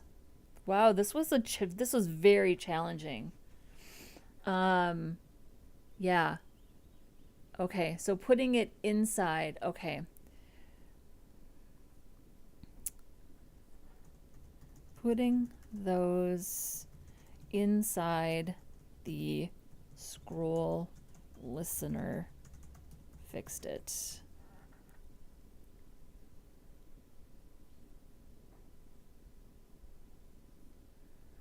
Wow, this was really challenging. I'm still kind of like, I'm still kind of like, okay, I guess it makes sense. Yeah. Yeah, it does. I mean, it's just, it's a lot. right? It's a lot.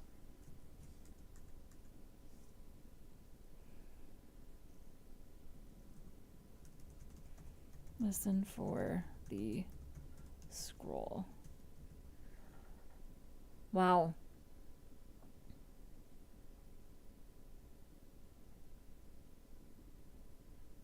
Okay.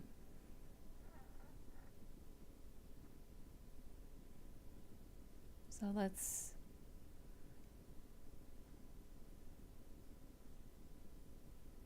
It is kind of cool though, right?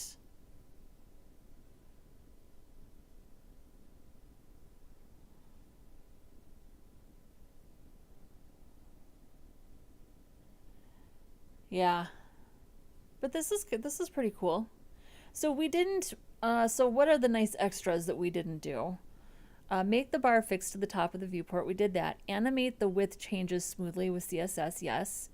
Keep the indicator visual but subtle. Well, I think that's subjective, but I would call this subtle. We did not use the CSS custom property. Add a percentage label. We didn't do that. Reset correctly when the user returns to the top. We did that. Only initialize if the progress element exists. We did that, right? Yeah, we did that. So I'm good with this. We didn't use math min or math max. We didn't need that. So we can leave those in. Maybe somebody else would come along and decide to do that. So all right, let's get this deployed. Let's just get this deployed. It was a lot, wasn't it? That's all right. That's all right. Let's find our section here.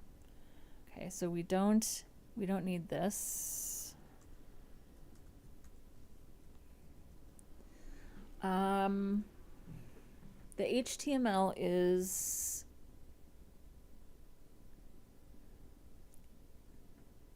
this. So I think we can put this in ourselves. We don't need to have ChatGPT format that for us.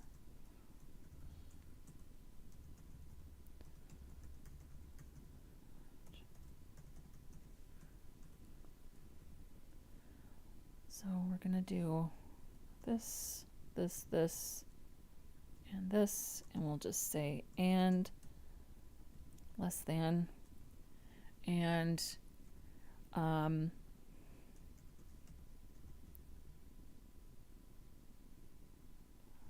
see here, hang on.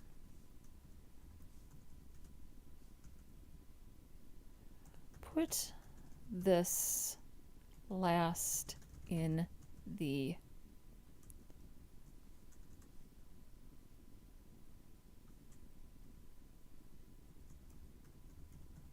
header.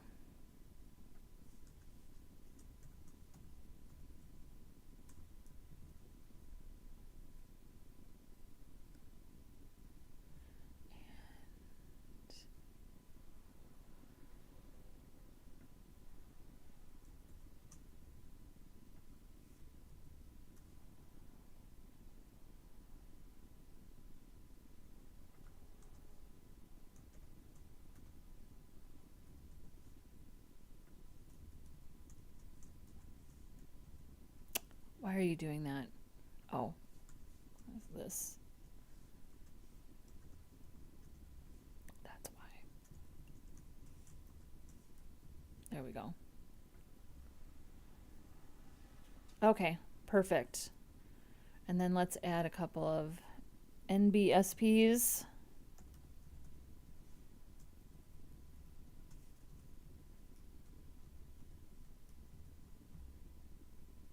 Perfect. And then let's get this formatted. Let me see here.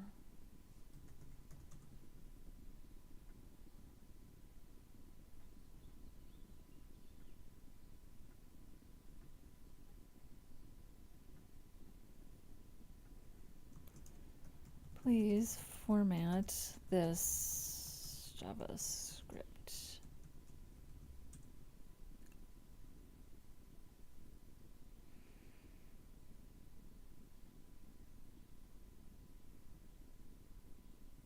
Okay, just about to commit. One moment here. That's the next step.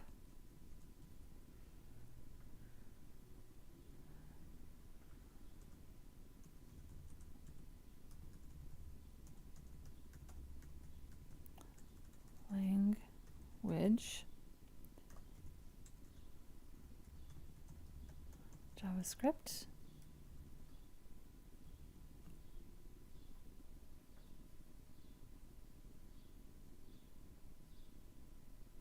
There it is.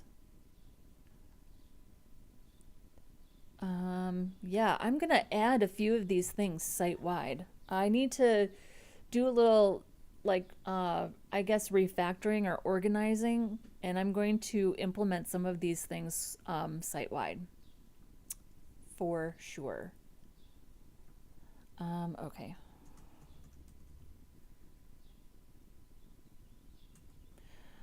Wait, one thing though that I want to do here quickly is I want to add this to our components page. We'll test it there as well.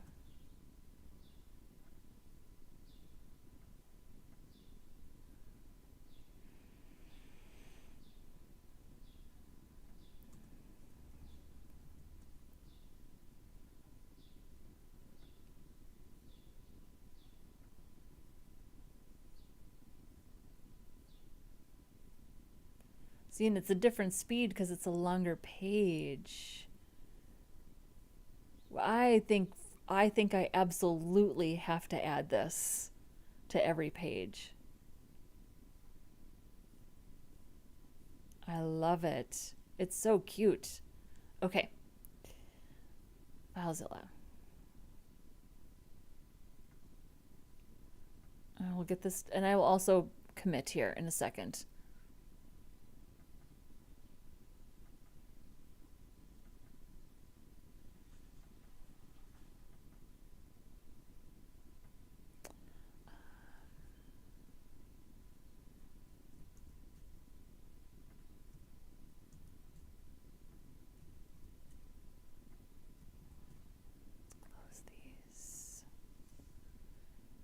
Okay, so we need to deploy components, day 15, UI components, and style.css. Components, day 15, UI components, and style.css.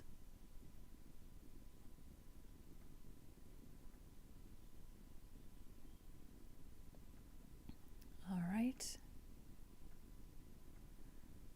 And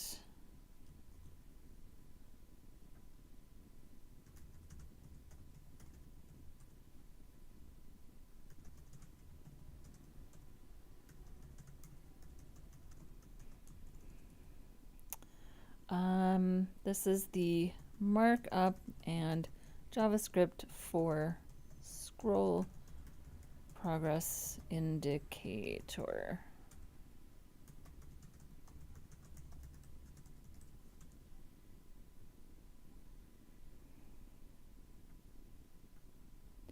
All right.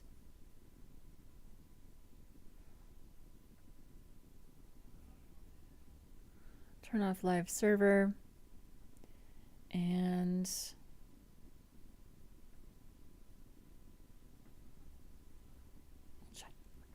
check the live site.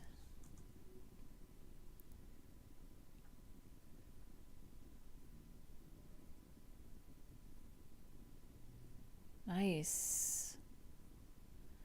I mean, now that we understand the math a little better, it's pretty simple. It's not too tough, is it? It would be nice to hook into a custom property, CSS property. I think considering that it's ARIA hidden and we're not actually reading out a percentage, I would say that an inline style in this situation is probably fine. So let's see. Yeah, and it responds to, if it responds to the fact that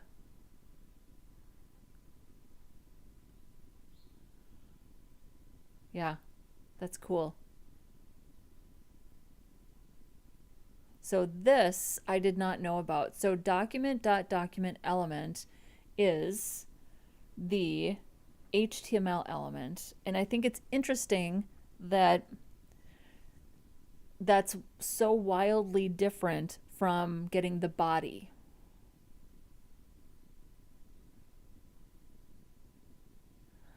Oh, I don't know if it works with the scroll top. Hang on.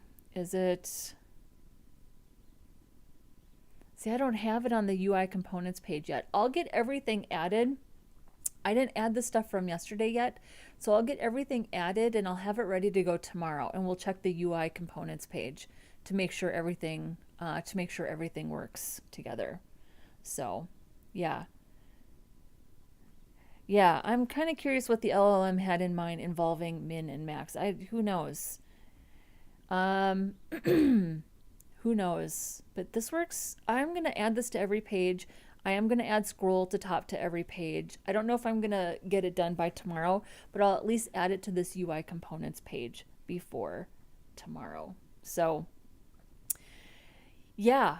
Wow, this was so cool. So everybody, if you didn't already know, this was the 30 days of vanilla JavaScript, and we are officially at the halfway point. This is day 15. We just finished. This was very challenging, the scroll progress indicator, but we got it done. We needed help, and it is okay to ask for help. I feel like I muddled through enough on my own. It was okay to ask for help. Do me a favor. If you haven't yet, would you be so kind as to like this video? Helps the algorithm, helps me get this pushed out to more people who might enjoy this type of content.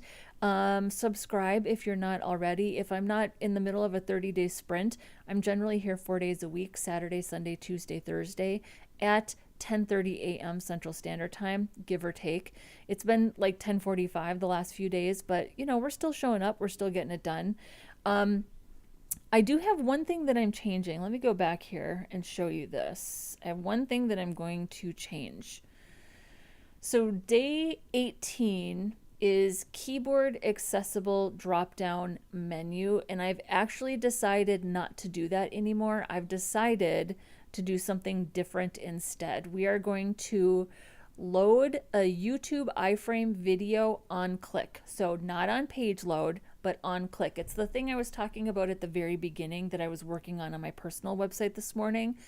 I would rather do that than keyboard accessible drop-down menu. For one, we've done that before, but it's complex and I don't want to try to do that all in one stream. We also do accessible navigation on literally every single project, and I started adding accessible drop-down menus on the most recent project, which we're going to return to on May 1st. So I'm going to forego doing this as part of the 30 days of vanilla JavaScript project because we're going to be doing it on every project anyways. Navigation is a huge part of every single thing that I do.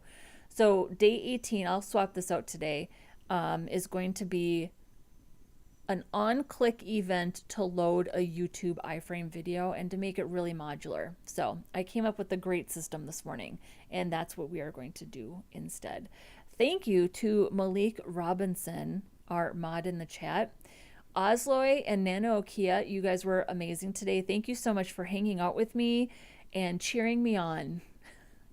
It was honestly the perfect amount of like help. It was perfect. I loved it. So hopefully it wasn't too frustrating for people to see me in the depth of the struggle session. But that's how you learn, man. That's how you learn. So come back tomorrow for sortable tables. Ooh, I love a good table. I love a good table. Come back tomorrow for sortable tables, and I will see you all then. Bye-bye.